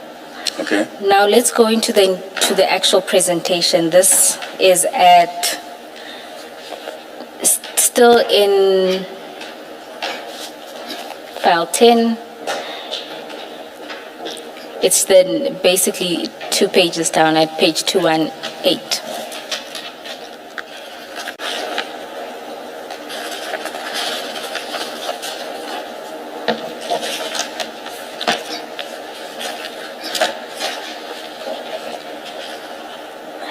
You'll see there's an introduction that deals with crime intelligence. My apologies, it starts with the cover page says Operation Diversion. The introduction deals with crime intelligence and that they're plagued with corruption and allegations which threaten, they say, the country's national security. So it's all there in that. But what I want to draw your attention to is the background section. And in that section, you'll see that they detail the affidavit that was received in terms of Section 27. And then it notes the allegations that IDAC was to initiate investigations into. It's a fictitious housebreaking incident. And then there's the procurement of a forklift using CI COVID funds. There is promotions or appointment, in brackets, gratification to specific senior managers. And it goes on about abuse of COVID funds to, and then mentions the purchase of property, the PKTT, and the use of the funds to pay for hotels. Now, you would be reading this and then learning about the nature of the things that IDAC was to investigate. And on the face of it, some of them don't appear to fall under IDAC's mandate. I'll draw an example to the procurement of a forklift, for example. That's point 2 of the allegations. When you're reading those and you're seeing what appears to be things that on the face of it don't fall within the mandate, what goes through your mind? Commissioners, my view at the time, the presentation is not normally a detail. So the meeting would give a detail. So I honestly did not raise eyebrows with it, with the understanding that when we get to the meeting, we'll get to understand what this investigation is about. But did you then get that detail at the meeting? Yes, as I had testified earlier, Chairperson, that when the team members explained what is alleged here, it was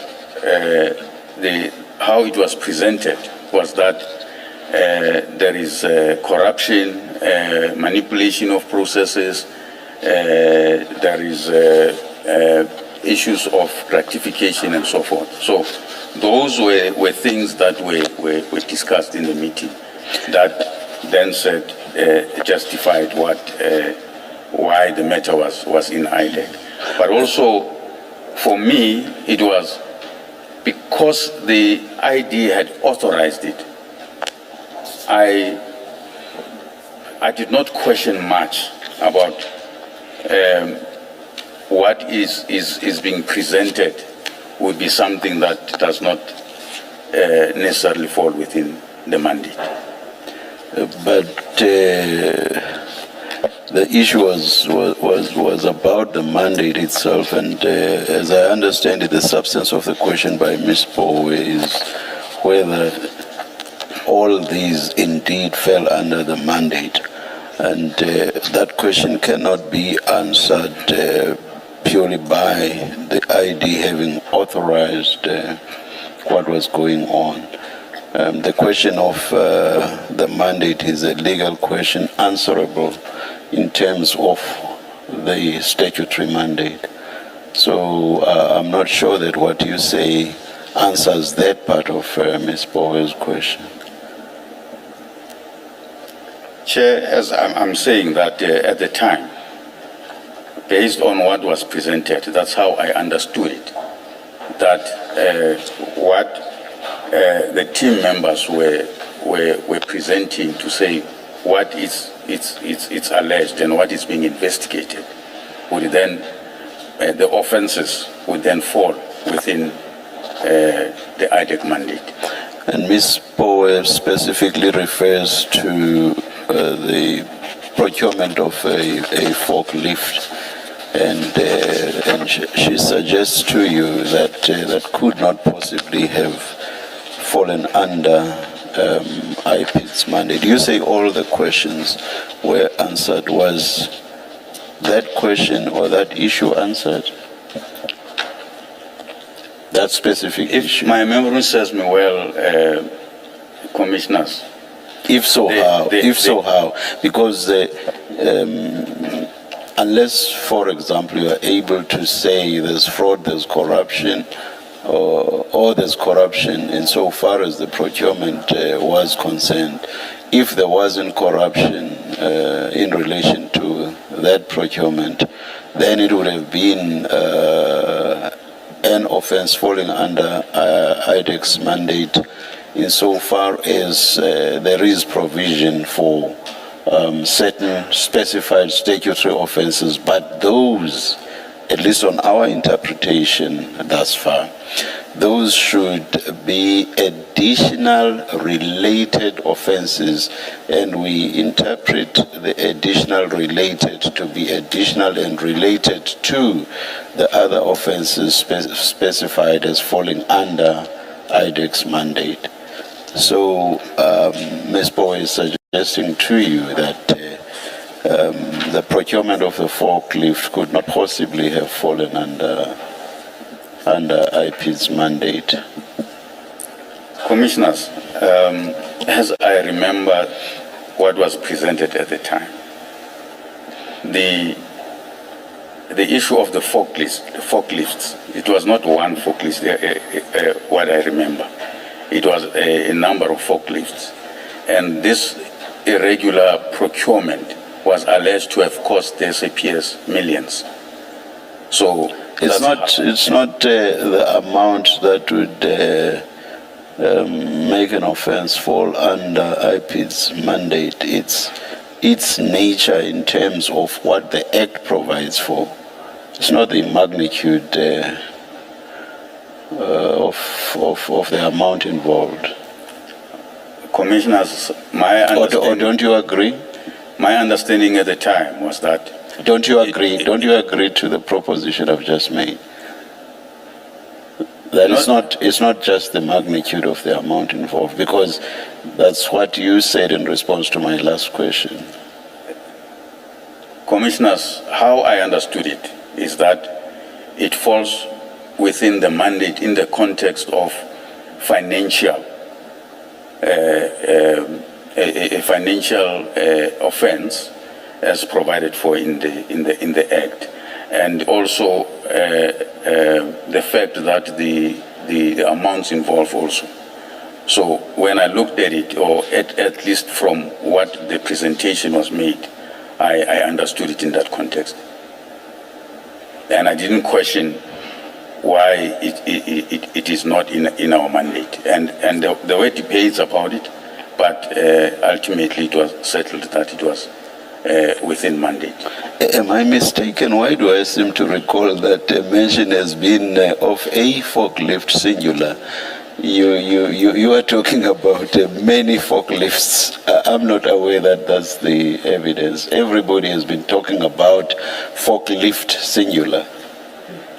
Yeah. Chair, even the presentation indicates it's a forklift. Yes, And even what's on evidence was it's a forklift, and it cost around about, I think it was about 200 and something thousand. Have a look at page 322. The very first bullet on that page, the procurement of a forklift. And indeed that accords with my recollection of the evidence throughout this IDEC stream of testimony. So you say a huge amount was involved because there were several forklifts. So your point about several forklifts and therefore a huge amount of money falls away is just one forklift. I see what is in the presentation, commissioners, but Yeah. I'm talking about what was presented as I recall it. But how can that be? How can it be that when the testimony of everybody, including Advocate Johnson and your other colleagues, everybody has been talking about one forklift. How could they at the presentation have spoken about many forklifts? I'm inclined not to believe that there ever was such a presentation, Mr. Sissoko. Chair, I may be mistaken, but that's how I recall it. If you are wrong, would there be a basis for having thought that this fell under IDEX mandate? No, it wouldn't be. Yes, spoiled.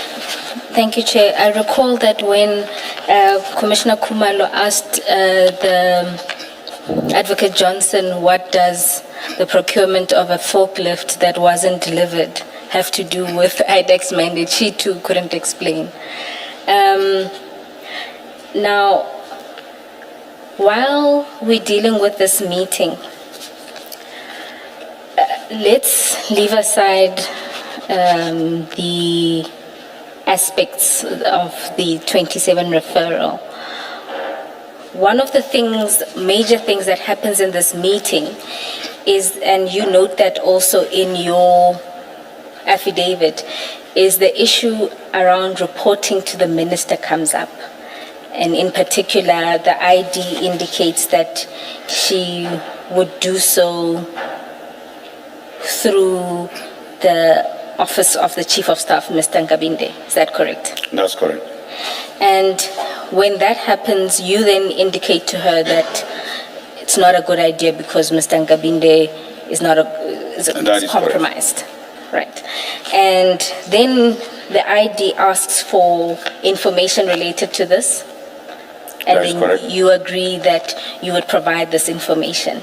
That is correct. What did you understand that she would do with this information once obtained? That she would alert the minister and the advisor to the minister, Advocate Pikoli. And to your knowledge, was that the only thing that was intended with this information?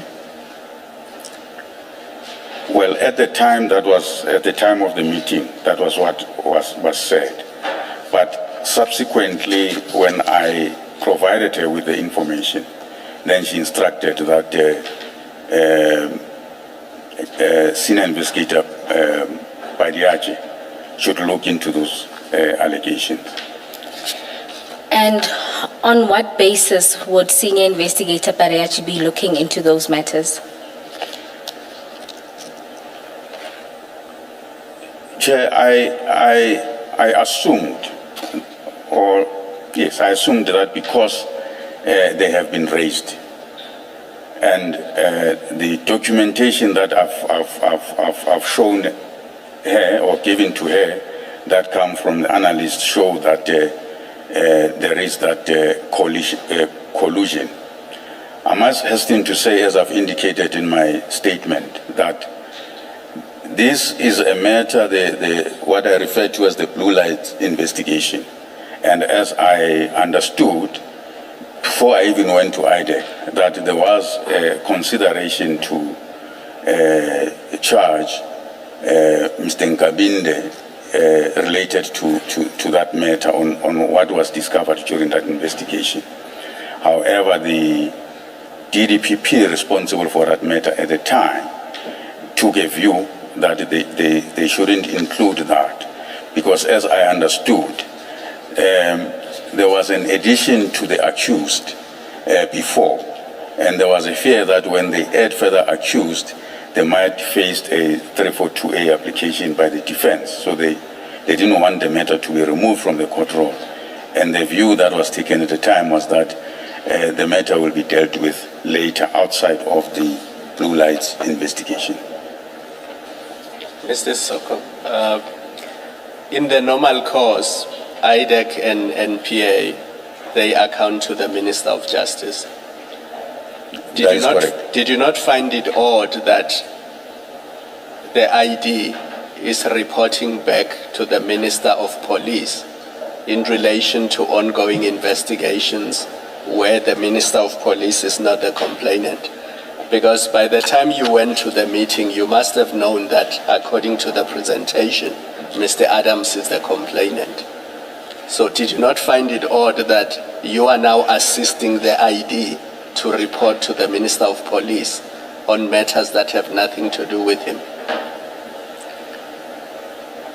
And is that not interference in IDEC matters? Well, commissioners, it would seem like that. However, at the time, because I think she would have mentioned that there was a letter from the minister, then I think it was the context why she had to report to the minister. That's how I understood it. Assuming there was a letter from the minister, do you not find it odd that the IDEC, is reporting to the Minister of Police on ongoing investigations when he's not the complainant? The complainant is Mr. Adams. So why does IDEC report to the Minister of Police on ongoing investigations? Commissioners, in retrospect, I realized that maybe I should have raised that, but I did not raise it. And maybe it should not have been the case. And you assisted. It's not a question of just you not raising it. It's a question of you saying, actually, let me assist you. Let me get you dead on Nkabinde to show the minister that he's not the person we should be reporting through. My view, commissioners, at the time was that based on the history that I know of Nkabinde, I was worried about that communication that goes through Mr. Nkabinde. So that is how I looked at it. My issue is that your worry is misplaced. Your worry should have been, why are we reporting to the Minister of Police on ongoing IDEC investigations? Forget who his secretary or whose chief of staff is. We should not be reporting to the Minister of Police on ongoing investigations where he's not even the complainant. The complainant is Mr. Adams. I take the point, Commissioner.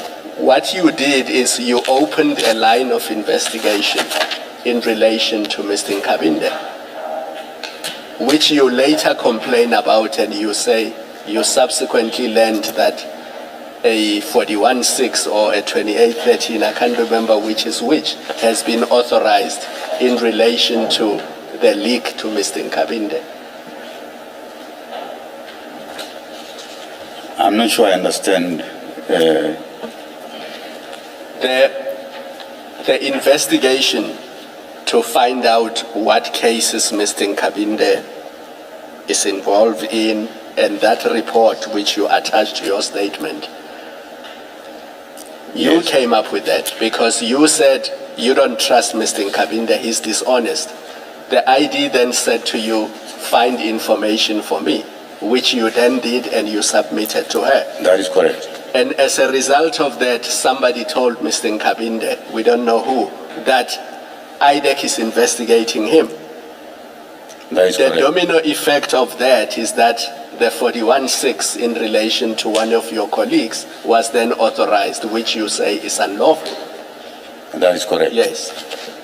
So you set it in motion. Yes, in a way, it appears like that, yes. Yeah, may I just also raise my concern about this? That you became complicit to an investigation into Nkabinde, because there is now an investigation, because you said what you did.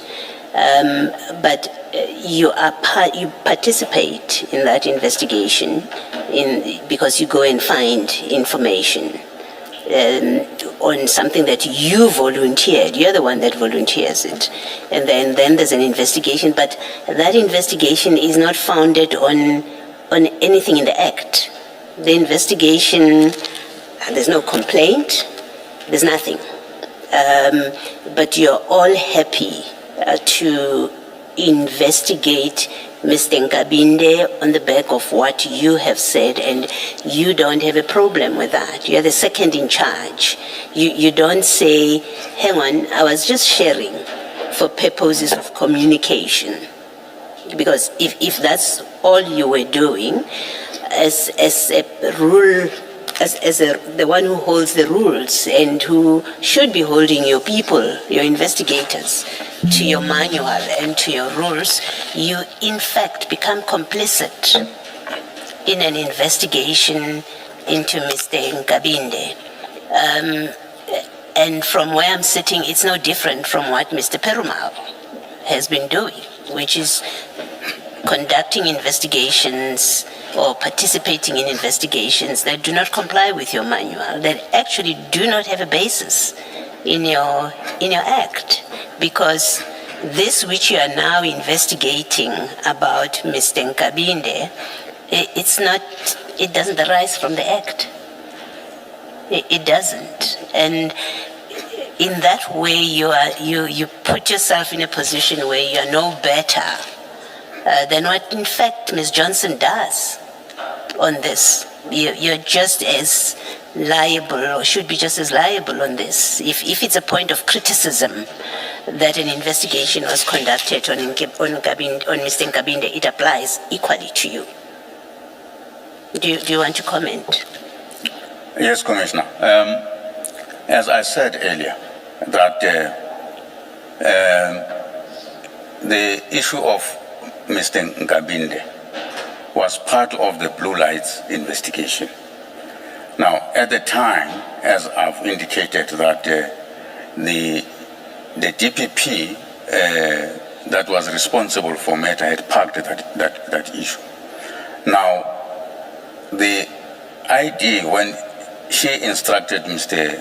Padiachi that she must look into the matter, in my own understanding, would have been the extension of that investigation on the Blue Lights. But as it turned out, because of what happened in relation to the allegations of the leak, my understanding is that even that issue was never taken up. Can be that you believed that it is an extension of that investigation. The DDPP has taken a position how he's going to handle that matter. This investigation arises on your words, and I think Ms. Ramsame's words. It is the ID says, find me dead on this person. It's not. It's in fact an investigation for ulterior purposes, not for the original purpose of the Blue Lights. It has nothing to do with that. It has to do with he gave the minister the ID heebie-jeebies. I can't think of another word, sorry. Ms. Ramsame said, that's what the ID said. I don't like this guy, he gave me the heebie-jeebies. And then you say, oh, don't actually send stuff to him because I don't trust him. And then she says, find me stuff about him. So that has nothing to do with your Blue Lights investigation. And you must accept that. It is because the ID is looking for something on him that will enable, according to her, warn the minister that you do not trust him. So I'm sorry, the answer is not your explanation now that, well, it was a resuscitation. It's not. That's not what happened here. Can we please accept that? Commissioner, I would concede based on what you are saying to me now. But at the time, that's how I honestly looked at it. Maybe let me ask you a last question. At this point, what was the nature of your relationship with the ID that hopefully provides an explanation of your posture when she's doing clearly things that are wrong? Because it is wrong, this investigation. And that's not me saying there was no merit in the Blue Lights thing that you've decided to park against him. I'm talking about here what I say the motive had nothing to do with the Blue Lights, had with how she claims he made her feel, but also now she wants to warn the minister. For you not to say to the ID, no, that's wrong. we shouldn't be doing that. And you're the second in command at this point. Your investigators report to you. What's the nature of your relationship at this point? We've always had a good relationship with the ID. I cannot say that the relationship was strained or anything at that point in time. Nothing that precluded you saying to her, maybe we shouldn't do this. This investigation now that we are starting, I was being helpful only for purpose of communication, but now that you're speaking about investigating him, I think it's wrong. It doesn't comply with our law. It's not anticipated in our mandate. Nothing stopped you saying that to her. Nothing stopped me saying it, and I didn't say it. Okay, thank you. And then just on the last thing on this point, I just want us to go back to Ms. Ramsami's affidavit at page 252.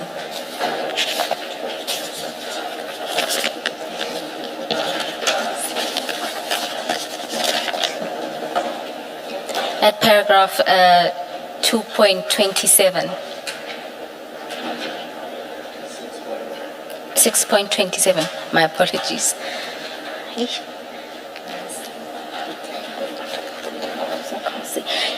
You will see there that Ms. Ramsamy gives a recollection of all the things that transpired and who then was assigned to do what in relation to this Ngabinde matter. You'll see she starts by saying that you began explaining the IPID history of Ngabinde and all the events leading to Ngabinde's resignation. Said Mrs. Soko further indicated there was a case where transcripts were available from Ngabinde's time in IPID and asked Rapesu about this and to share it with all of us. He also asked Rapesu about a case, I cannot recall the exact acronym, KMP or KGP. Rapesu then replied that he would send same. And these are matters that were during your time at IPID. Is that correct? Yes, that's correct. And it seems unrelated to the blue lights. Yes. All right. So those are the first set of documents you were going to provide to Advocate Johnson. No, the documents that I was going to provide was what came from the data analyst. Yes, that comes up later. So this one, you had asked Rapesu about this and that he must share those transcripts with everyone. Yes, that was in relation to the KJP matter where there was a credibility finding against Ngabinde. Yes. So what I want to show you is that it was not only that Mr. White report, there was more that was shared about Mr. Ngabinde. So that's the first, it's the transcript. And do you recall anything about the KMP or KGP matter? It's KGP. That too was to be shared. Yeah, that relates to the transcript. Okay.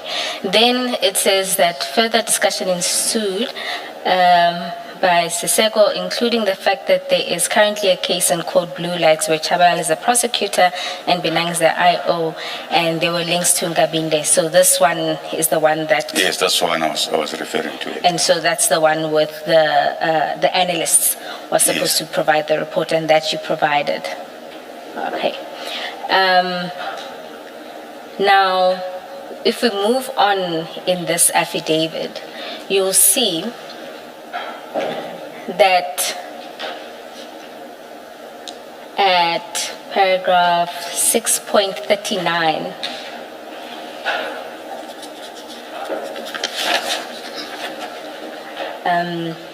Ms. Ramsamy explains that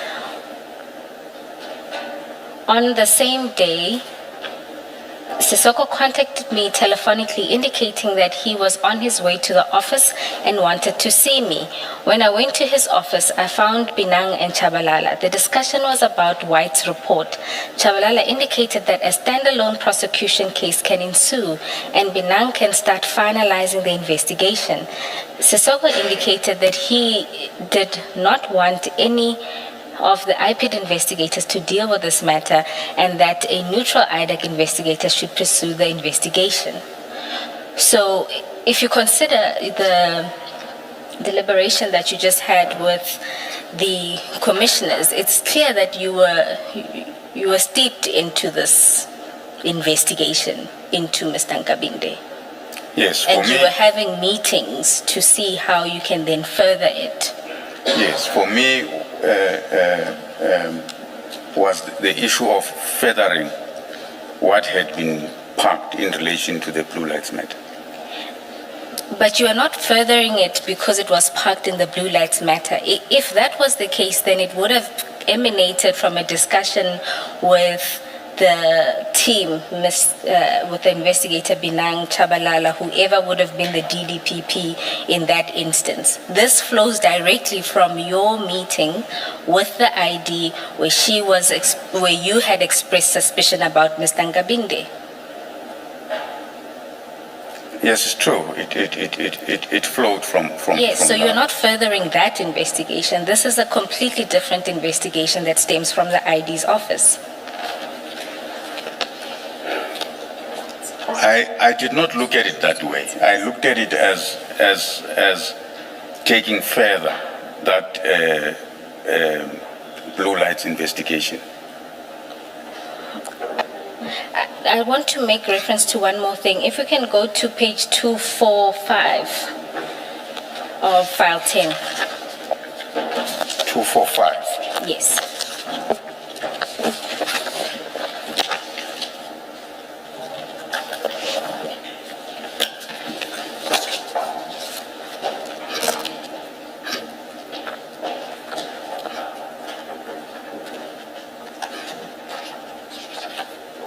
You will see there it's WhatsApp exchanges.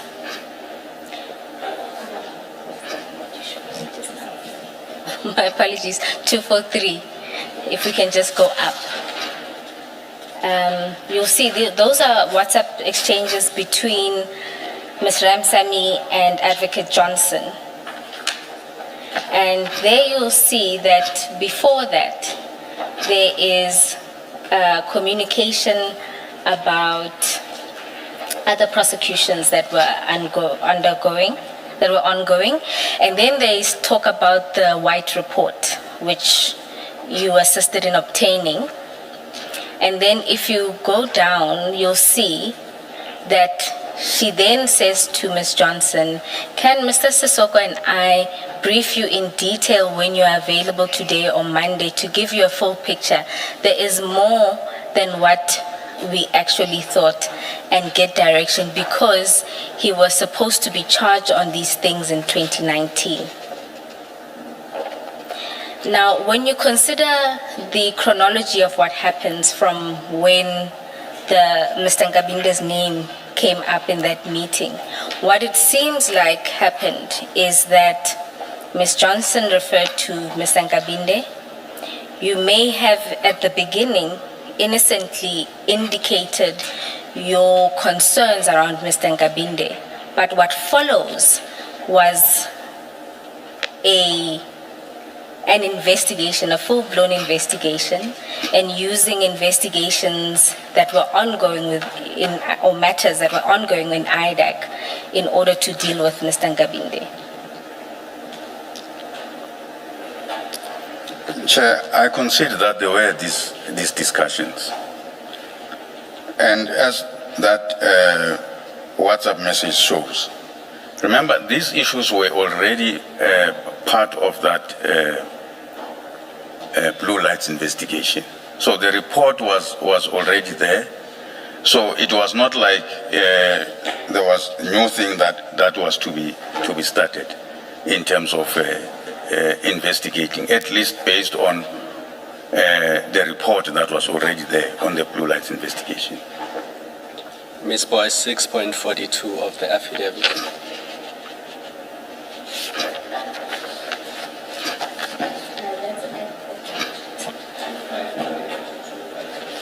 Thank you. Let's go to 6.42, where Ms. Ramsamy says, Sisoko proceeded to explain to the ID and Paramore the links as per 42.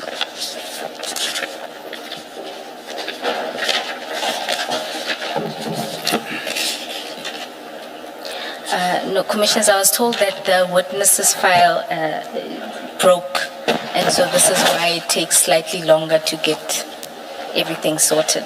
Yes, I'm there.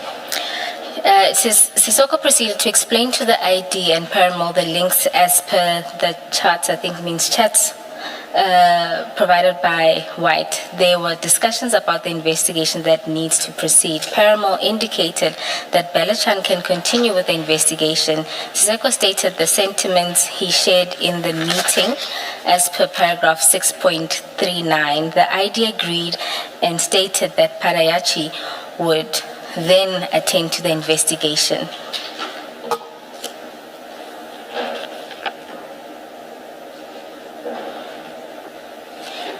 Can you see that?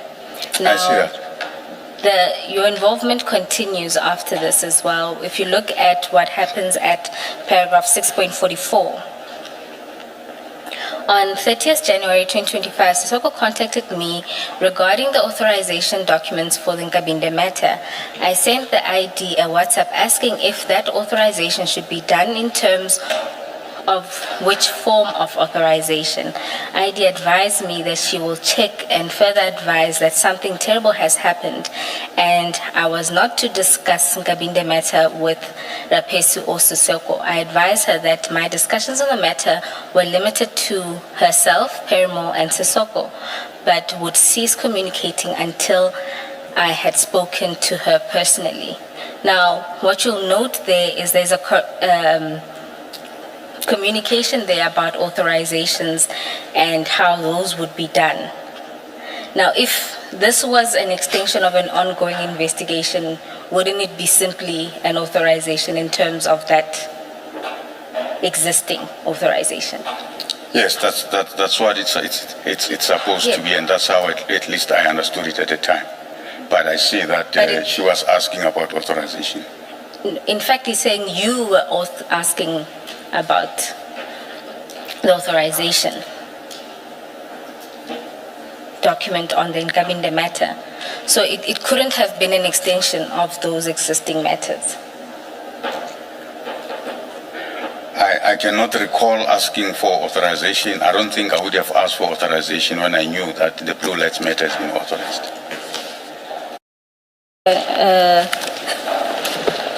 If you go back to your statement,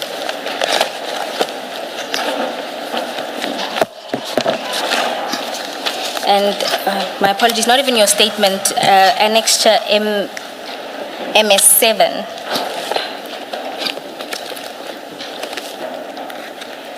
Which is an email that Mr. Nkabinde sends to the investigator, Mr. Mbalo. And this is when he was being asked to produce a affidavit. And this is then his response to Advocate Johnson. In particular, if we can have a look at paragraph 1, 2, 3, 4. And he says, what I was told was not a surprise to me because I knew it was based on jealousy and hatred by Sisoko and his team, who were my former colleagues in IPID. And because of our past, which was on the public domain, I knew that if indeed they had any genuine complaints about me, they would not wait for 7 years because I know I am the number one enemy. So now, because I got a decent job, plots of such nature are starting. When I called Advocate Johnson, I was alerting her of a plot against me not to lay a complaint. If I intended to lay a complaint, I was going to do so formally in writing. Now, I just wanted to get your comment to that, because in my mind, it's either that this whole investigation was furthering this, Commissioner Baloyi, because of the heebie-jeebie moment, I want to say this heebie-jeebie related matters. I'm sorry, I discomfort, couldn't think of a better word.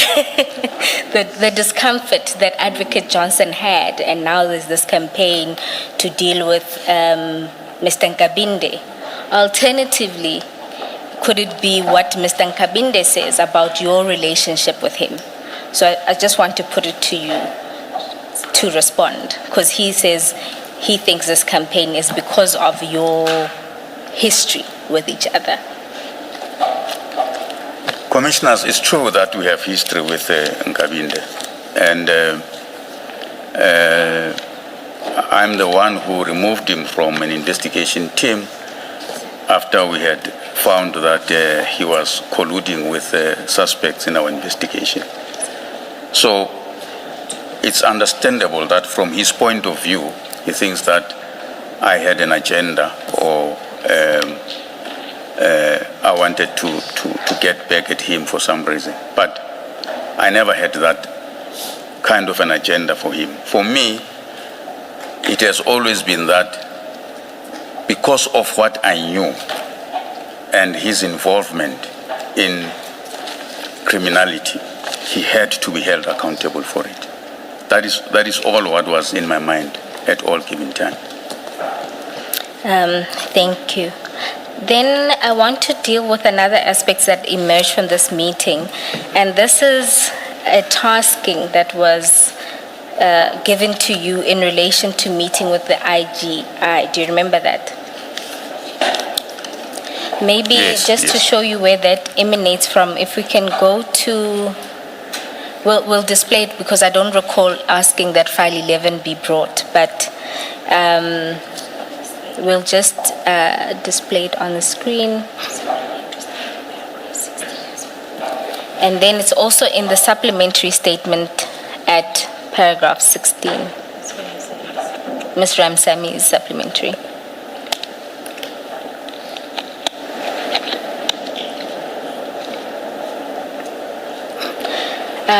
I'll just read from the supplementary, which is page 9 of her supplementary statement. She says, after she set out the various investigations, Advocate Johnson said that we are to investigate corruption, PFMA violations, and the Secret Service account. Mr. Sissoko was tasked with arranging a meeting with the IGI, which did occur. Right. And now this is in relation now to Project Diversion, is it not? Yes, it was. If I remember well, they needed some documents from IGI, so I was asked to arrange a meeting with IGI. And I think what I want to say with this is that it speaks to your involvement. So it's not that you're there passively, is that you are now being involved in this matter. Can you see that? I see that. What documents were being requested? Or do you recall? From my recollection was that the IGI would have conducted some investigation, and they needed some documents in relation to that. So that meeting was about that, but the IGI indicated that they cannot provide that information. Excuse me, the IGI didn't provide it. They cannot provide that information. And was it only related to that? Because if I recall correctly, Ms. Ramsamy said she was also part of this meeting. Was it only about the documents? That's how I recall it.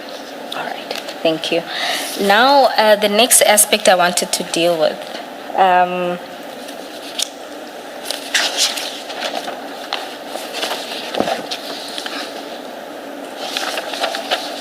If we can go back to your statement, I think I'm done dealing with the meeting.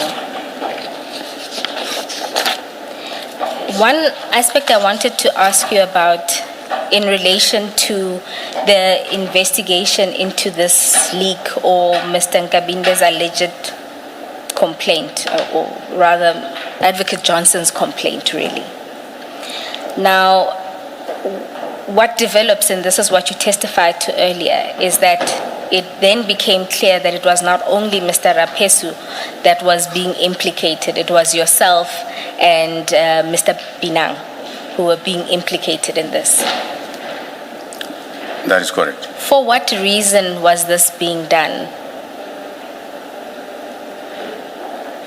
I can only imagine that you've thought about this and you may know a reason why this is being done, particularly given the fact that you are the person who raised these complaints and obtained these documents that were dealing with Mr. Nkabinde. So it seems bizarre that you would at the same time be the leak. So why do you think this whole investigation was being done against Mr. Rapesu, yourself, and Mr. Binang? Well, I do not really understand why the investigator would insinuate my involvement, because he says he received information that I revealed something to Mr. Binang. But in retrospect, I'm thinking that it must have to do with the fact that there was a conflict between Mr. Perumal and Mr. Rapesu. And therefore, they just wanted to implicate everyone that is formally from IPID. That's how I thought it could have been the reason. But I'm just speculating. Thank you. Now, I want to just deal with another aspect related to your involvement with this project Operation Diversion. If we can go to the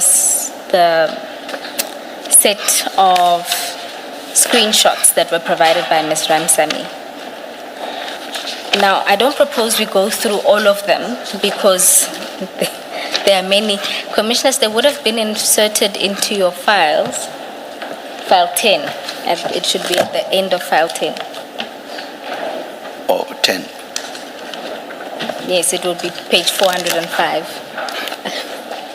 Commissioner Kumalo, did they not? Yes. I think the one that was inserted into your files has pagination, is the difference. I just want to go through it.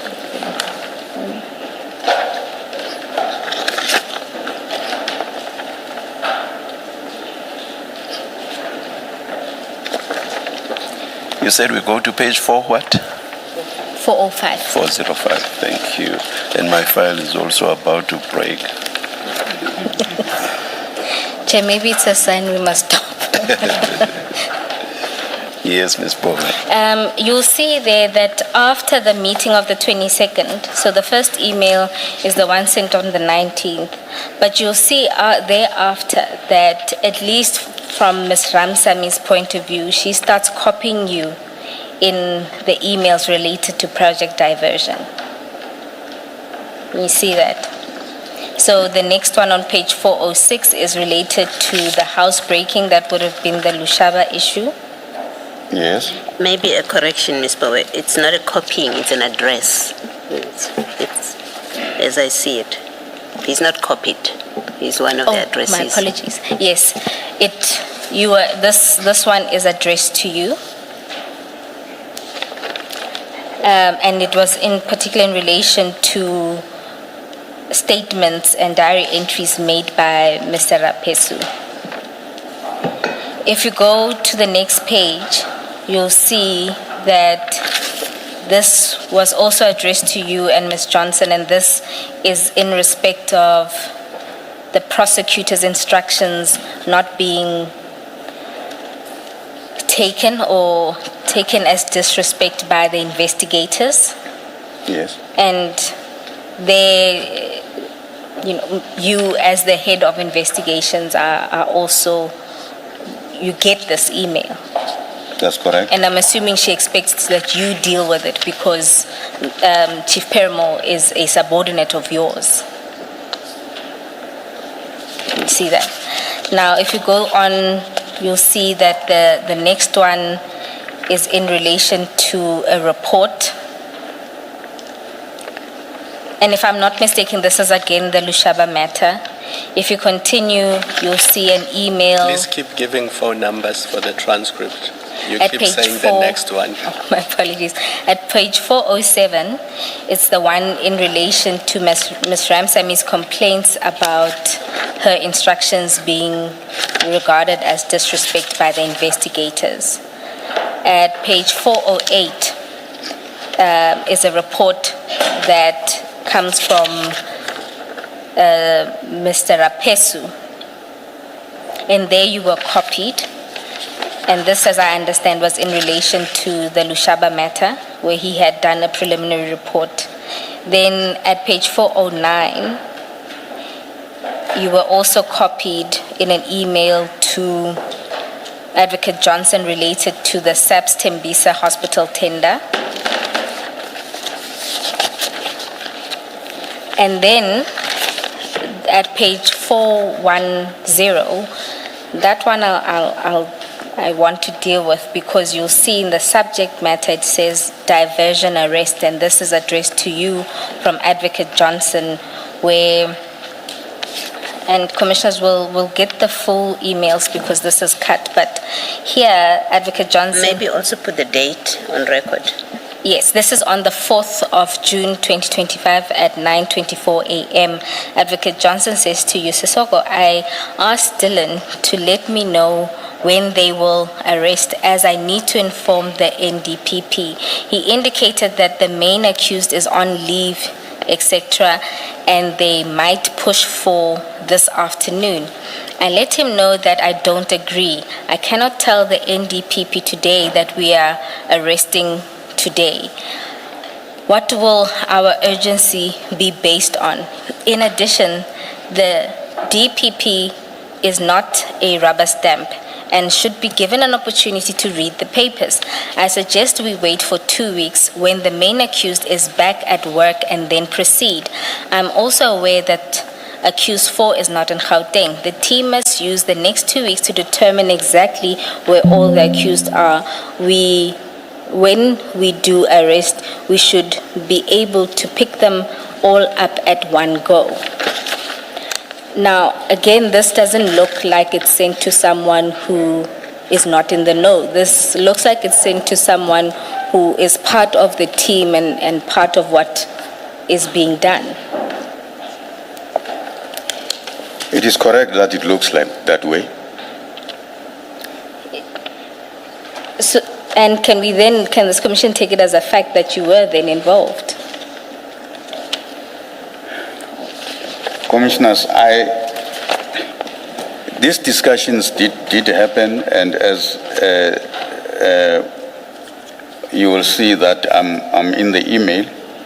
Please, can you please answer the question directly? Is it so that you were involved? Yeah, I will concede that I was involved. Thank you.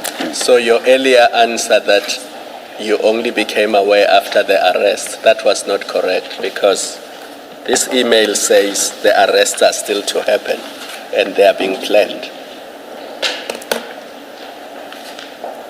Yes, I did not say I only became aware after the arrest. I said the takedown. Isn't that the same thing? No, because there's a planning on the takedown. But yes, I see from the email that I was made aware that there's an intention to arrest. Then, having accepted your involvement, I then think a lot of the correspondence makes sense, because we know that, for example, when there was an issue with the Section 27, Advocate Serunye sends a message to you as well, saying there's this issue of this 27. Similarly, Advocate Ramsamy also sends a long explanation about the Section 27, and there too you are a recipient. I'm just going to go to it. I think you were copied, and that's at page 402 of file 10. You'll see the email was sent on the 9th of October 2025. And it says section 27 referral if Adams in the subject line. Yes. And you'll see there she does a long explanation about her account of what happened with the section 27 referral. And in particular, I want to draw your attention to 1.4, where she says, on the 10th of June 2025 in your office, where a meeting was held with myself, Mr. Sissoko, Mr. Perimo, Mr. Padiachi, Mr. Mlambo, and Mr. Charles, I indicated that we needed the documents in the folder. At that point, we were all packing to move offices. You indicated I should text you the following day and that you would look for it through the many boxes. And this was this for the arrest? Because this happens around the time that you were planning and discussing the arrest under Operation Diversion.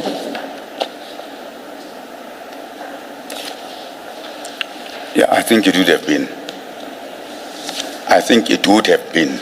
Okay, again, it just speaks to involvement. I think now that we know that you were involved, we can move past this, and there's one For other 112, aspect. maybe? For 112? 112. Oh, thank you, Advocate Kumalo. Commissioner Kumalo.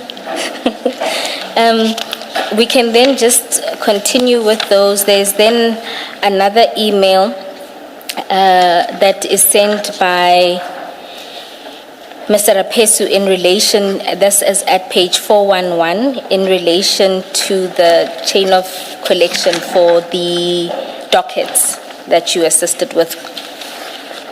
And then at page 412, you'll see that this is an email that's sent to you, actually from you. And there you had done a project diversion media statement, as we're made to understand. Do you recall that? No, I cannot recall that. All right. We'll obtain that email as well as the annexure. And then at page 413, you'll see you were copied on an email in relation to the charge sheet in the Lushaba matter. Yes. And this was an email that was sent to General Mashamula in June 2025, on the 20th of June 2025. Then at page 414, you'll see that is a calendar invite for a meeting on project diversion. And you were one of the participants. At 415, my apologies, let me just place the date on record. This 24 July at 7:05 a.m. At page 415, you were copied on an email regarding leg 1 of project diversion, which was the Lushaba matter. And this email was on 16 October 2025. At 416, there was a meeting request for further particulars in one of the cases. And again, here I'm not sure if you were copied or if it was sent to you, but you were part of that email chain. And that was on 22 October 2025 at page 417. You'll see that was an email with the subject line diversion case 1 and 2. This would have been Lushaba and the Kumalo matters. And there you were copied on an email dated January 27, 2026. And then on page 418, this is a 28 affidavit. This is division leg 1, diversion leg 1. and this was related to the Lushaba matter, and this email was on the 28th of January 2026. This is not the sum total. I had just requested Advocate Ramsamy to provide me the correspondence that was shared amongst the team, including yourself, on these matters since the meeting of the 22nd of January. From all this, it appears that you were involved throughout. That is correct, Chief. Some emails were sent to you directly. On others, you were copied. And besides just emails being sent to you, some of these say there were requests for meetings. You yourself have said that you did attend meetings. That is correct. And then also and crucially, you have also accepted that you would attend to what I may loosely call logistical matters. You would personally pursue those, make requests to, let me say, people outside of IDEC, make requests, get information that was required for purposes of these investigations. So all of that paints a picture of you being fully involved. You accept that? I accept it. Yeah. Yes, yes, Ms. Bowen. And then one other thing I want to quickly touch on is if we go to File 11, I know you don't have it, so I'm going to ask you to look at your screens. And you will recall that these are notes from Ms. Ramsamy where she was telling us about one of the contents of a meeting which happened on it's the same meeting on the 22nd of January.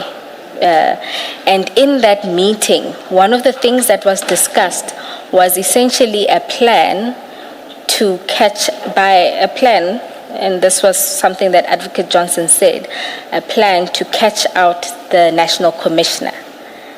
And the idea was that they wouldn't tell the National Commissioner about investigation. He would then be summoned to Parliament to account, and then he would lie, and then he would be caught out.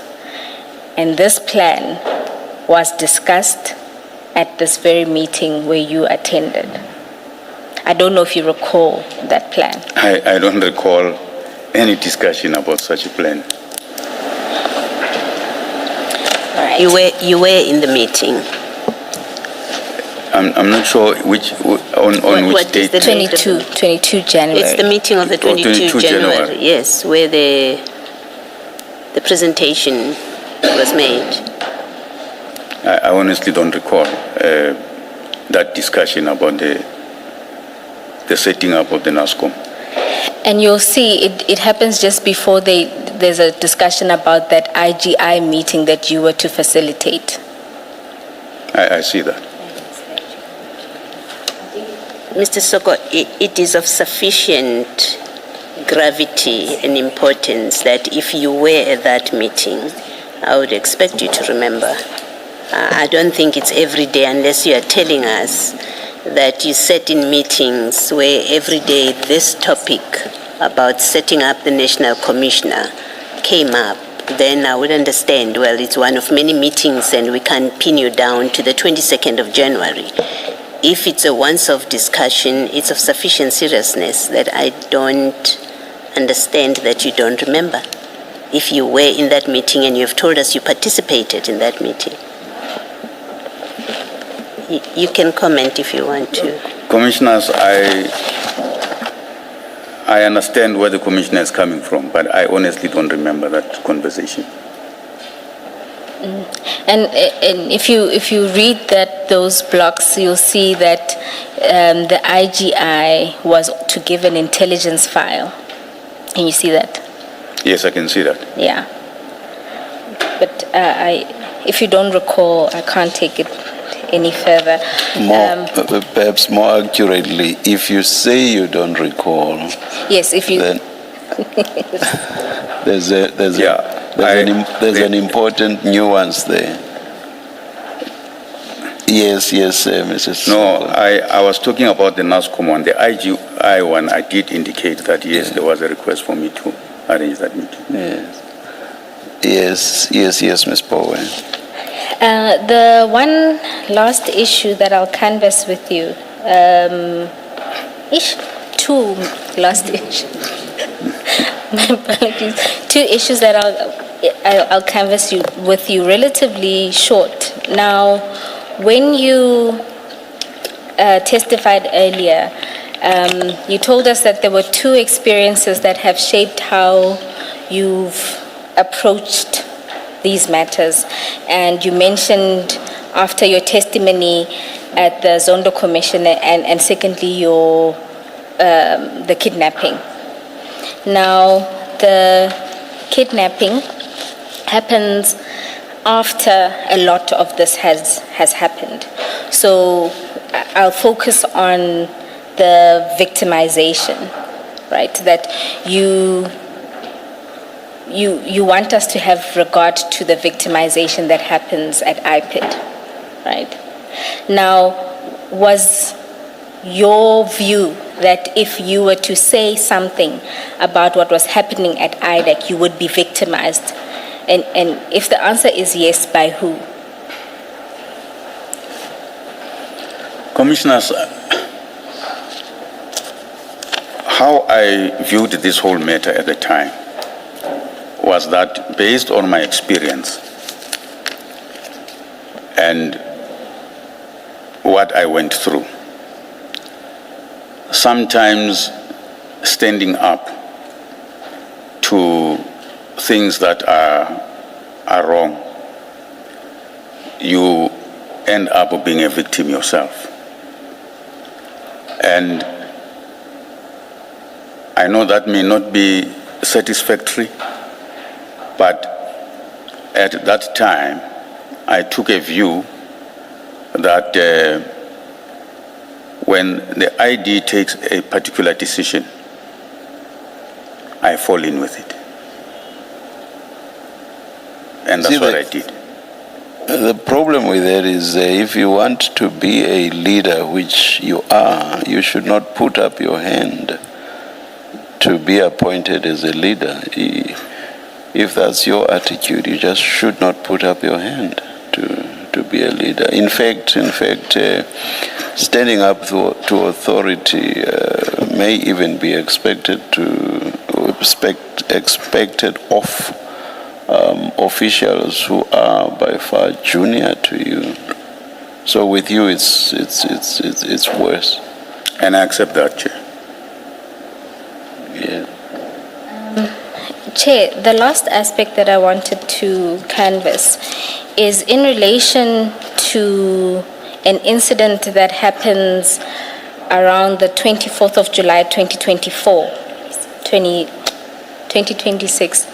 I just want to preface and say the reason why I make mistake with numbers is I have numeric dyslexia.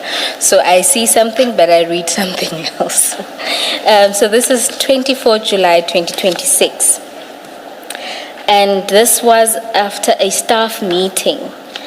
And Ms. Ramsamy wasn't there, and you then spoke to Ms. Ramsamy. Do you recall that? In particular, she was wondering what she had done. Do you recall that? In particular, No. She was asking you what she had done to Advocate Johnson Okay. and Investigator Paramore. Do you recall that incident? I had a lot of conversation with Ms. Ramsamy. Maybe you can remind me. Don't you want to be more direct? I can be more direct. It is. Yeah.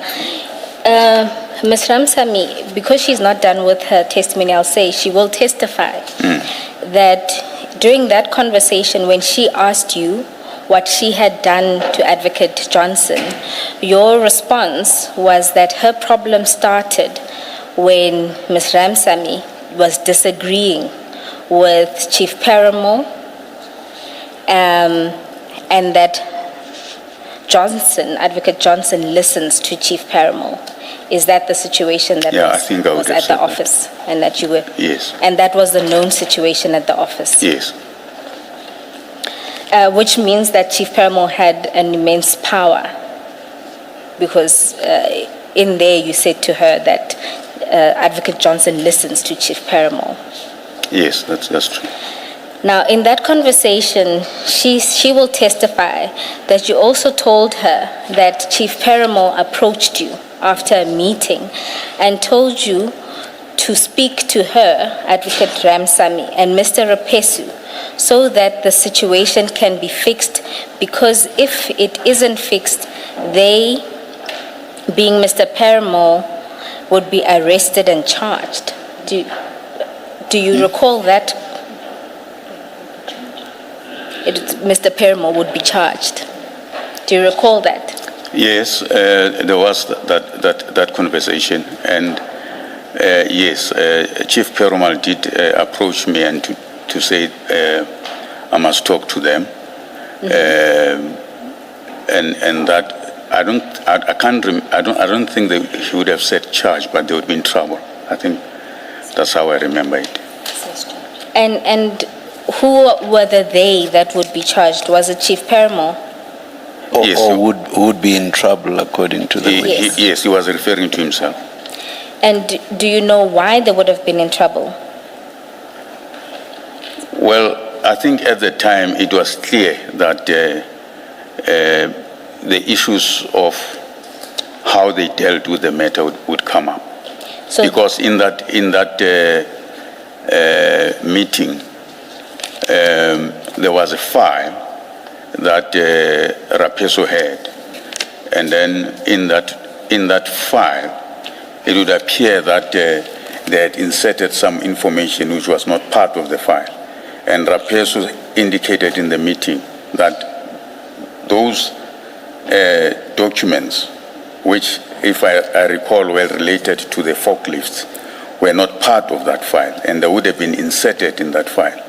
And fortunately, he had done a record of everything that is supposed to be in that file, and those documents were not part of that file. And this would have also been after or in the midst of Advocate Johnson's evidence before this commission. Yes. And so Mr. Paramore had approached you so that you talk to those two, because they were the ones who knew about what they were doing. Yes. Thank you. Chair, I don't have any further questions for this witness. Thank you, Ms. Bowe.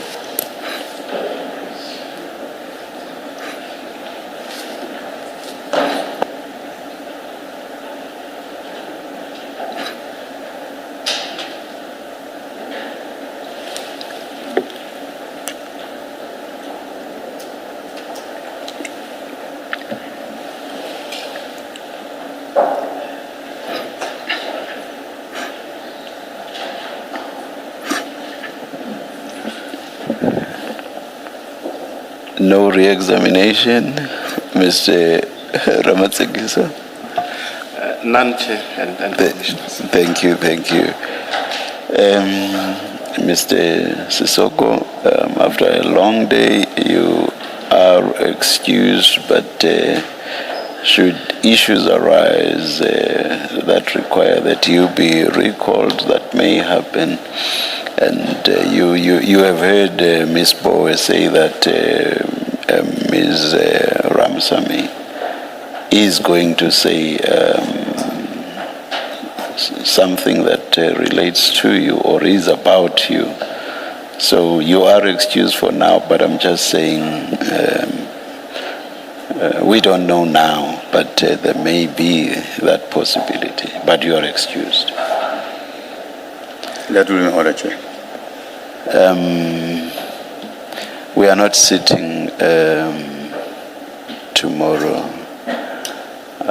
I had a prior commitment before there was to be any extension.